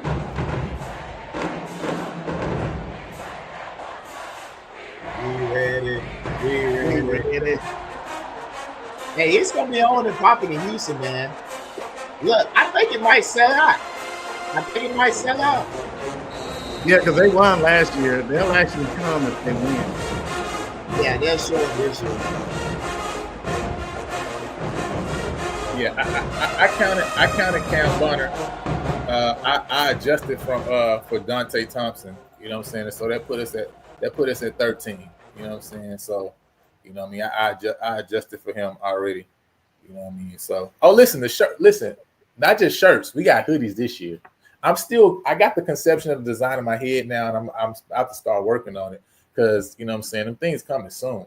Like, I just want to make sure, I'm like, man, I got to get the design right. You know what I'm saying? So I got something. It's coming soon. Don't worry, it's going to get dropped. But we got hoodies, right? You're talking about T-shirts. I mean, yeah, we got T-shirts. We're going to have hoodies this year. You feel me? You know what I mean? Not only swag champs, by the way, Celebration Bowl champs. All right, just to be clear. All right? I like it. Not just swag champs. I like it. Celebration Bowl champs. Okay. You know what I mean? Man, Lionel. Look at Lionel, and I still wear mine from last year, and because I feel that way. It's hanging up right there. Listen, that's why what Africa wear, you know, which is already disrespectful. Y'all don't be disrespectful. Don't be disrespecting Haiti. Don't be disrespecting Africa, right? But who? I got the shirt. See, people don't understand in the first place, right? The shirts already accomplished what they were supposed to accomplish. Yeah. The shirts accomplished what T-Jack is showing that it's accomplished what it's supposed to accomplish. Okay, because the whole point of the shirts is to realize that you always supposed to be winning the championship. That you supposed to be the best in the FCS, right? SWAC is just a stepping stone. You feel me? That's the point of the shirt. The shirt then did their job. It did what it got you still talking about it. You're right. So the shirt did exactly what it's supposed. So why would I get rid of that? Why would I get rid of the thing that I'm gonna point back and say in 10 years when we done ran off 6 out of 10 championships in the SWAC, 4 celebration bowls, we gonna look back and say, man, I remember that year when we called it, right? When we called it before it should have been called. Now everybody can call it now. You feel me? Anybody can call it. When you become the Alabama of the SWAC. But you already know what's coming, Lionel. You need to make this shirt too. Anybody can call it then.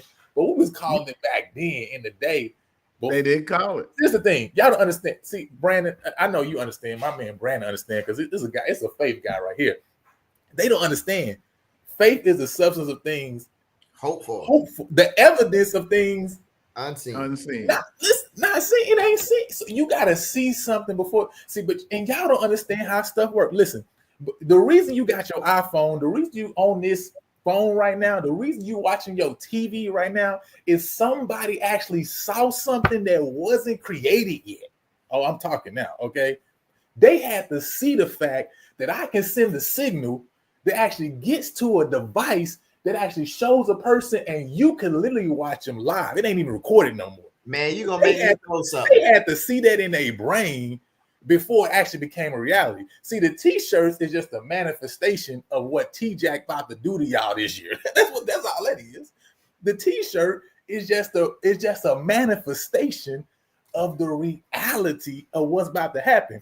See, and some of y'all need to realize this in your life, in your experience, because I'm talking right now. See, now y'all got me switching to a whole different channel. This is a whole different YouTube channel right now. You feel me? You know what I'm saying? Preach it. There you go.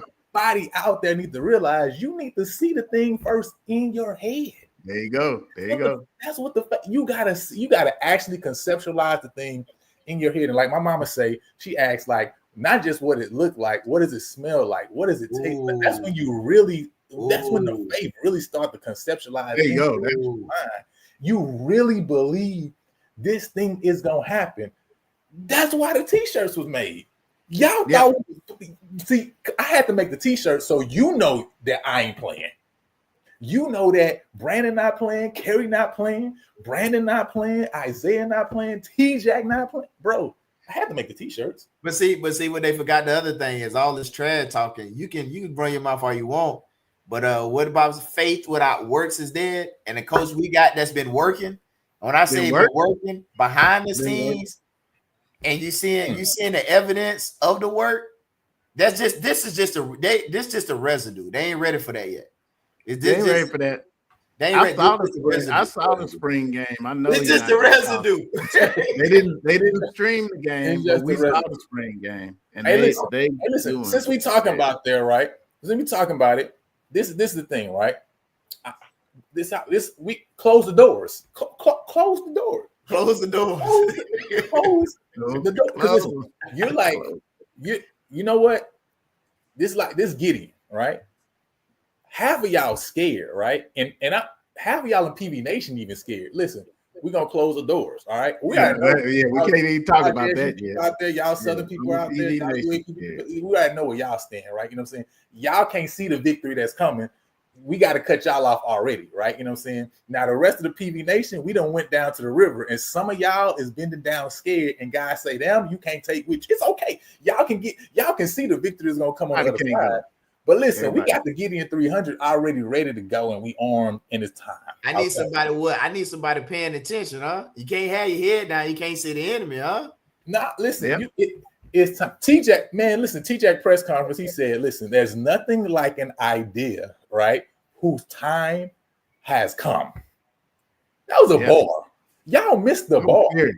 Yeah, that's There's serious. nothing like an idea. See, the idea was laid out last year. That's why I keep the idea was like, listen, if you don't win a swag bro, that's your goal.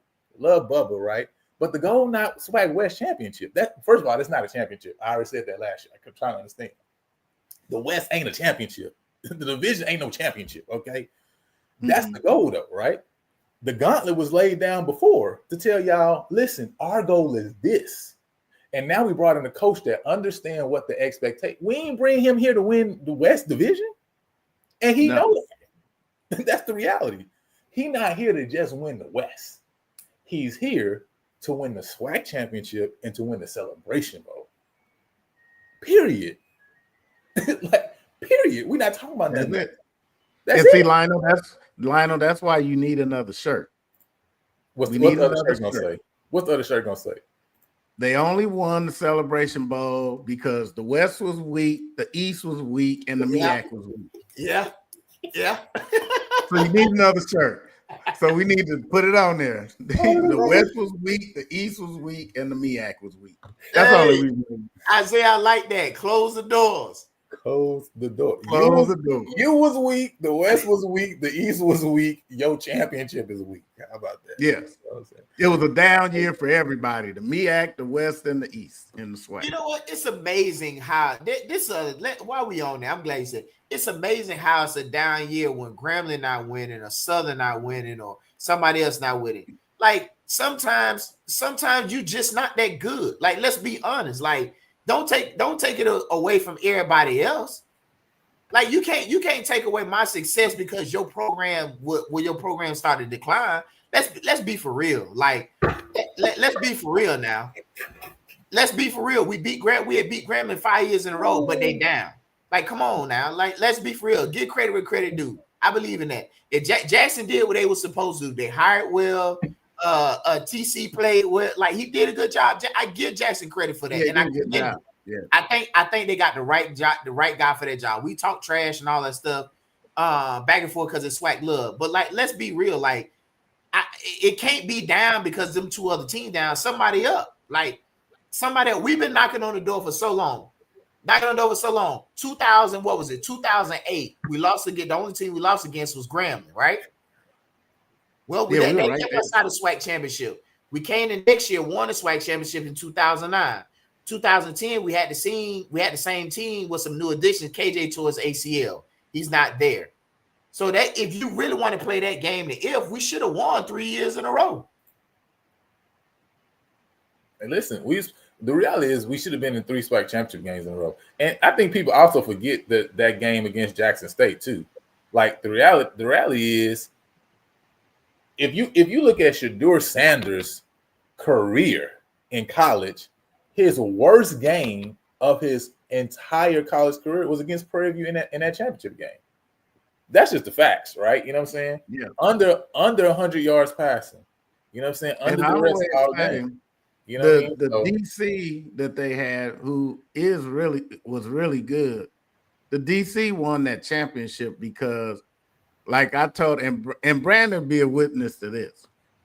What won that game was either James Houston was just that smart or the DC told him to look for that play. But all game, Houston didn't get a single sack because why? He was laying in the flat, waiting on Jawan Pass to flick that ball out to the flat. And he never rushed in. He would square off and stop. And he eventually got a pick 6 because he knew that play was coming. Jawan Pass didn't even look at him. He just automatically, he didn't make his read. He just said, oh, it won't be nobody there because he expected Houston to rush in and throw the ball over him. Houston act like he was going to rush, stop, and just waited in the flat. And that's what broke the game, in their favor. But you're right. Or the opportunity where we could have went up, Kerry. That down the scene to the tight end that was wide open. Yeah. And he threw it to the opposite side of the field as an interception.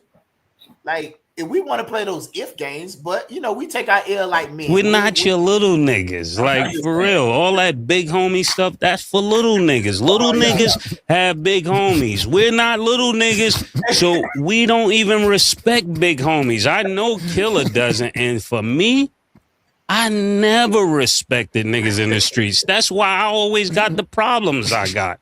Niggas would tell me, Mace, chill. No, chill for what? Who is this nigga? Come on, listen. That's how I feel. Listen. For all y'all people out there, for all y'all SWAC people, all y'all Jackson State people, all y'all Southern people, okay? All y'all Grambling people ain't saying nothing because they already know they're a crumbling dynasty. Southern don't know yet. Grambling knows. That's why they ain't saying nothing, right? But just in case. Tell me, Mace, chill. No, chill for what? Who is this nigga? Who are you? Who are you? Who are you? You gonna make my t-shirt, my hoodie, and we gonna wear. Listen, it's gonna be on the topic. I wish there's a way we could put that on a t-shirt where it just automatically started talking.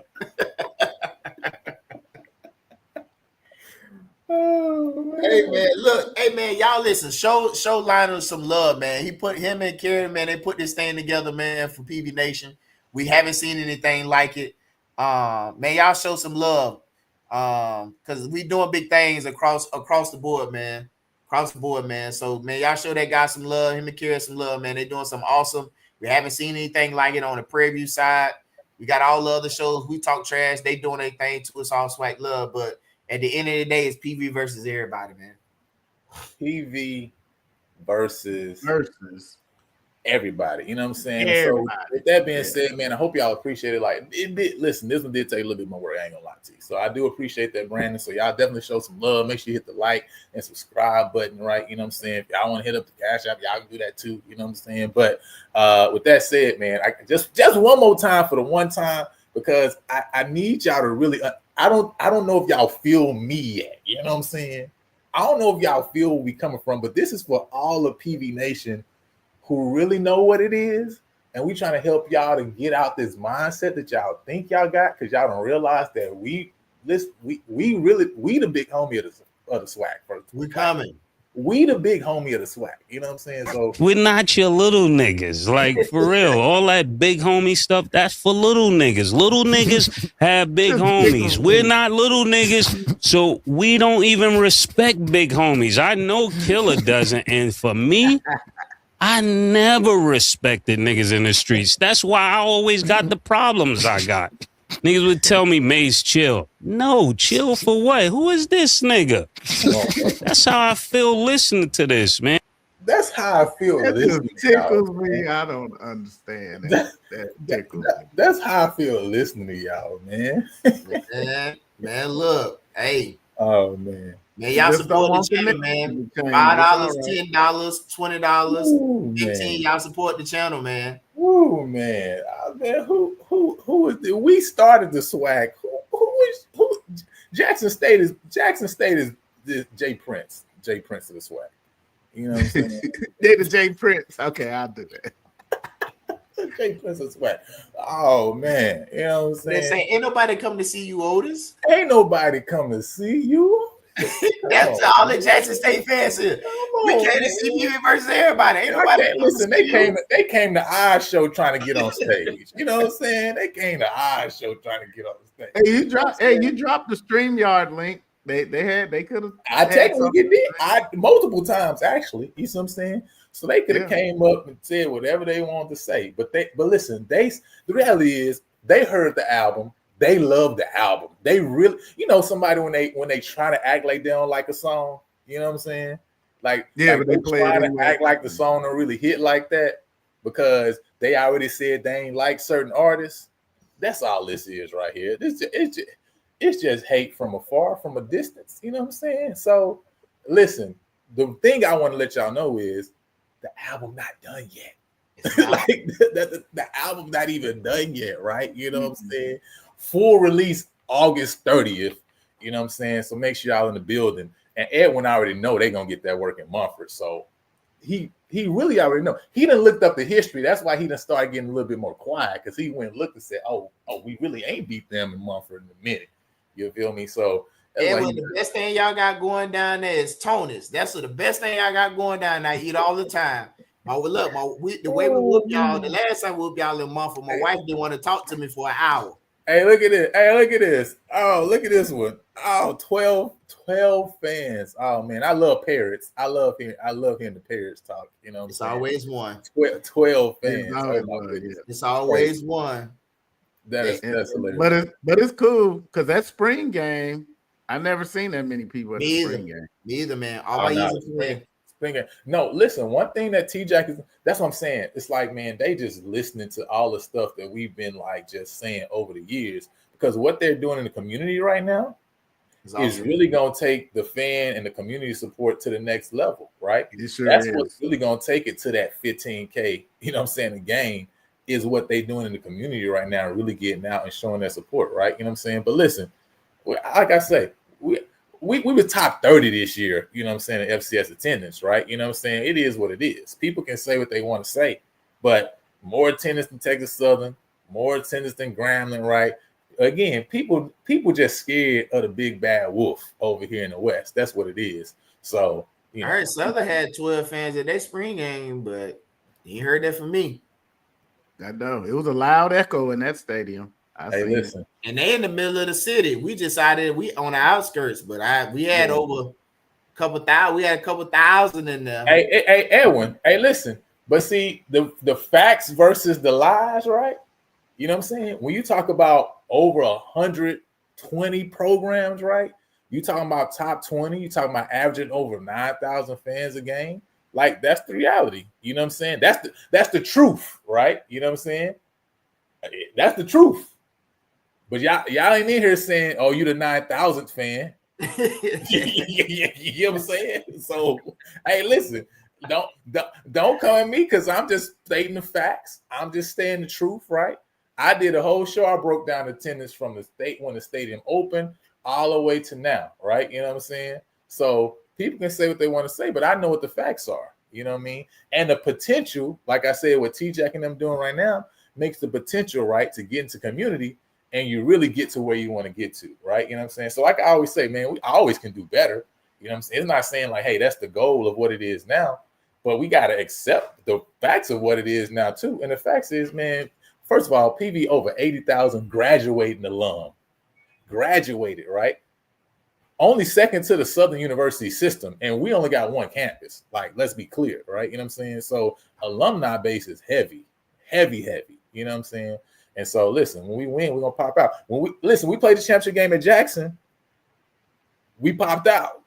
We actually had more people than Southern had this past year because I was at the game with my wife. Man, listen, I mean, easily, definitely, I would say probably 8,000 to 10,000 easily. You know what I'm saying? So listen, we popped out. And listen, when we're at the Celebration Bowl in Atlanta, we gonna pop out again. Y'all can come join us and add to the 12 fans. We gonna pop out again. You know what I'm saying? Hey, listen, they're a bunch of brown paper wet bags waiting to happen. That's hey, Jeremiah, make sure you back here on the 31st. All right, make sure you back here on the 31st. All right, I want you front and center. All right, and we're just gonna take it week by week, but you can be front and center right here. Who does Jeremiah represent anyway? Oh man, I actually don't know. With Valley or something? I don't know where this guy from. You know what I'm saying? He might be from Abilene or Biloxi or something. I don't know. Maybe he betting on Texas Southern. I don't know where he's from. You know go and put your money where your mouth is. You're gonna be sick. That's okay. We gonna say Jackson State watch. Said they were surprised they didn't expect championship. We say Southern. Now that is true. Shout out to B-Lee Ben. Hey, shout out to B-Lee Ben, our Mel Kiper. B-Lee be on them statistics, boy. the Mel Kiper. I call it a black Mel Kiper. That is funny because that is so true. Hey, he be on it, boy. Look. Because they were sad to them last 3 weeks and we just gave the West away. Oh, man, that was horrible, man. Man, we had a good time. We had a good time in Jackson, though. When we went down there, we had a good time in Jackson. I give them that. We had a good time, man. I'll give them that. Jackson was fun. I'll give them that. Yeah. But see, they get a chance to come to one of the most beautiful campuses in the SWAC, or if not the most beautiful campus in the SWAC, when we host the SWAC championship this year. Listen, they get to see what a real on-campus stadium looks like. That's right. They don't have one of those. If they make it, right? They don't like that. They'll get the privilege, you know what I'm saying, to see what a real on-campus stadium looks like. You know? Oh, it said an on-campus game day experience look like? Uh-oh. It's the truth. It's the truth. Let's be honest now. We're not dogging them out. That's the truth. Like we have a stadium on our campus, right? Whether it was raggedy or not. They don't have one on their campus. Like that's not, you see what I'm saying? But I mean, everybody not able to do that, you know. I used to like Blackshear Field though. I'm not gonna lie. Man, that thing was raggedy, boy. But it was ours and it was on campus, you know. Blackshear was rocking though. Definitely back in the 05 to 09 days too, when we was winning SWAC championship. Them muggers rocking back in the day. Well, we thought the stands before we thought we was playing in front of 50,000. Man, it felt like it because they were into it. And listen, that's a part. Listen, that's a part of the history. That's a part of those humps that you got to get over, right? Because you got to think about it. If for years you only have a stadium that fits 5,000, basically, right, and the band taking up a portion of that, you got to think about getting in the process of having people come pop back out. I mean, that's just the reality, right? You don't have a long 40, 50-year tradition of people coming back, and that's like what you do. You got to build up to that, right? You know what I'm saying? So that's why I say, at the end of the day, I understand, I accept where we are, but then at the same time, I know like, hey, there's a higher plateau that we can get to. And listen, winning the SWAC and winning Celebration Bowl gonna help a lot with that. So, you know what I'm saying? But with that said, man, hey, listen, I'm gonna holler because we got to roll. But man, Brandon, appreciate you jumping on, my guy. President of Football Alumni Association. Let people know where they can find you at, how they can hit you up and help the cause too as well. Hey man, listen, I'm the president, like you said, the Prairie View Football Alumni Association. Man, we raise money and we pour back into the football program with funds. We also have a partnership with the head coach and his staff where we go back and we mentor, speak to them, and also provide nutritional needs and different things of that nature. We believe in leaving it better than what we found it. So anytime, man, you want to get at us, we're on Instagram, PV Football Alumni Association. If you're looking out and I'm not here, you ask Lionel, man, where to find us. They know. But our goal is to give back to the football program, which we've been doing. We just donated some money towards these sleds. We gave some nutrition and things. We fed the football team. We're doing stuff behind the scenes, man. And I'm grateful for Lionel for being able to him and Kerry to be able to have this platform for me to be able to speak and have a little fun with them and talk football. But man, that's all what it's about. It's about us giving back as alum, because with the tide of everything going on with this administration, they trying to tear everything down. So we got to take care of our own, and that's what we're doing. That's what's up, man. I appreciate you jumping on. Hey man, you always can jump back on at any time, man. Come on, show some love. And listen, this is how you know people don't know how it works to get to the point where you have a stadium on campus. This type of statement lets you know they don't know how the process works, because they give the credit to somebody who ain't start the process, who ain't build up. They was just there when the check got signed. You know what I'm saying? When they got executed, they were just there for the photo op. You know what I mean? AD built that stadium. Hey, listen, the stadium that Royce Wells built. You know what I'm saying? That's the reality. So, but anyway, all right, man. Hey, this is a good question.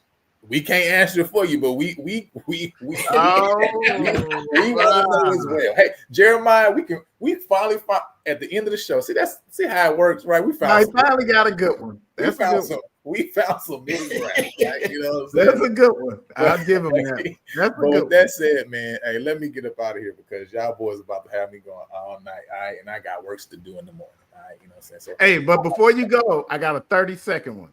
What's up, Brandon? You guys gave me the most entertaining game I've ever seen in college football. Which one?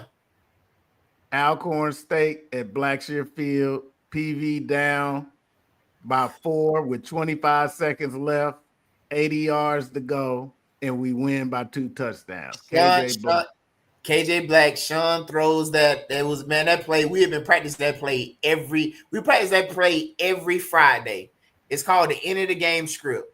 And we ran that. We ran a Hail Mary on one side, and Sean was on the right side of the field and ran an angle route. And in the back of the end zone, he caught it, and that's what won the game for us. I remember that forever. So, yep. Big time. Swag championship. Swag champs, man. Hey, listen, I was there on the field. On the field. It was freezing out there, brother. Celebrating with the guys. Hey, listen, I was up in the booth for the first 3 quarters. I ain't gonna lie. It was cold outside. You should have stayed up. That boy was so cold down on that field. Hey, listen. I normally am on the field, but I was like, nah, it's too cold over here in Alabama on this day. Bruh. But listen, once it got down to the end, I'm like, listen, I got to be on the field for this one. I got to be on the field for this. And what's scary, that Wednesday when we got there, that Thursday we practiced, it got so cold. I told Coach Brian, I said, man, I looked at him and said, I ain't practicing no more. Man, my toe, like I had like frostbite and it was so cold. So, man, but I wouldn't take it, man. I wouldn't take that, man. I wouldn't change it. That was the most memorable moment, man, to be a part of history. After, like you said, man, believing, man, Coach is still that in us. And I think we back to that time, man, where the Panthers are believing and coaches involving the student, man. Everybody's excited. So, man, I'll see y'all. Look, I'll see y'all in Houston, baby. Hey, listen, I'll see y'all in Atlanta. All right. Atlanta. Home of the purple and gold. Go. Oh, hey. The kid about to start hopping over there, man.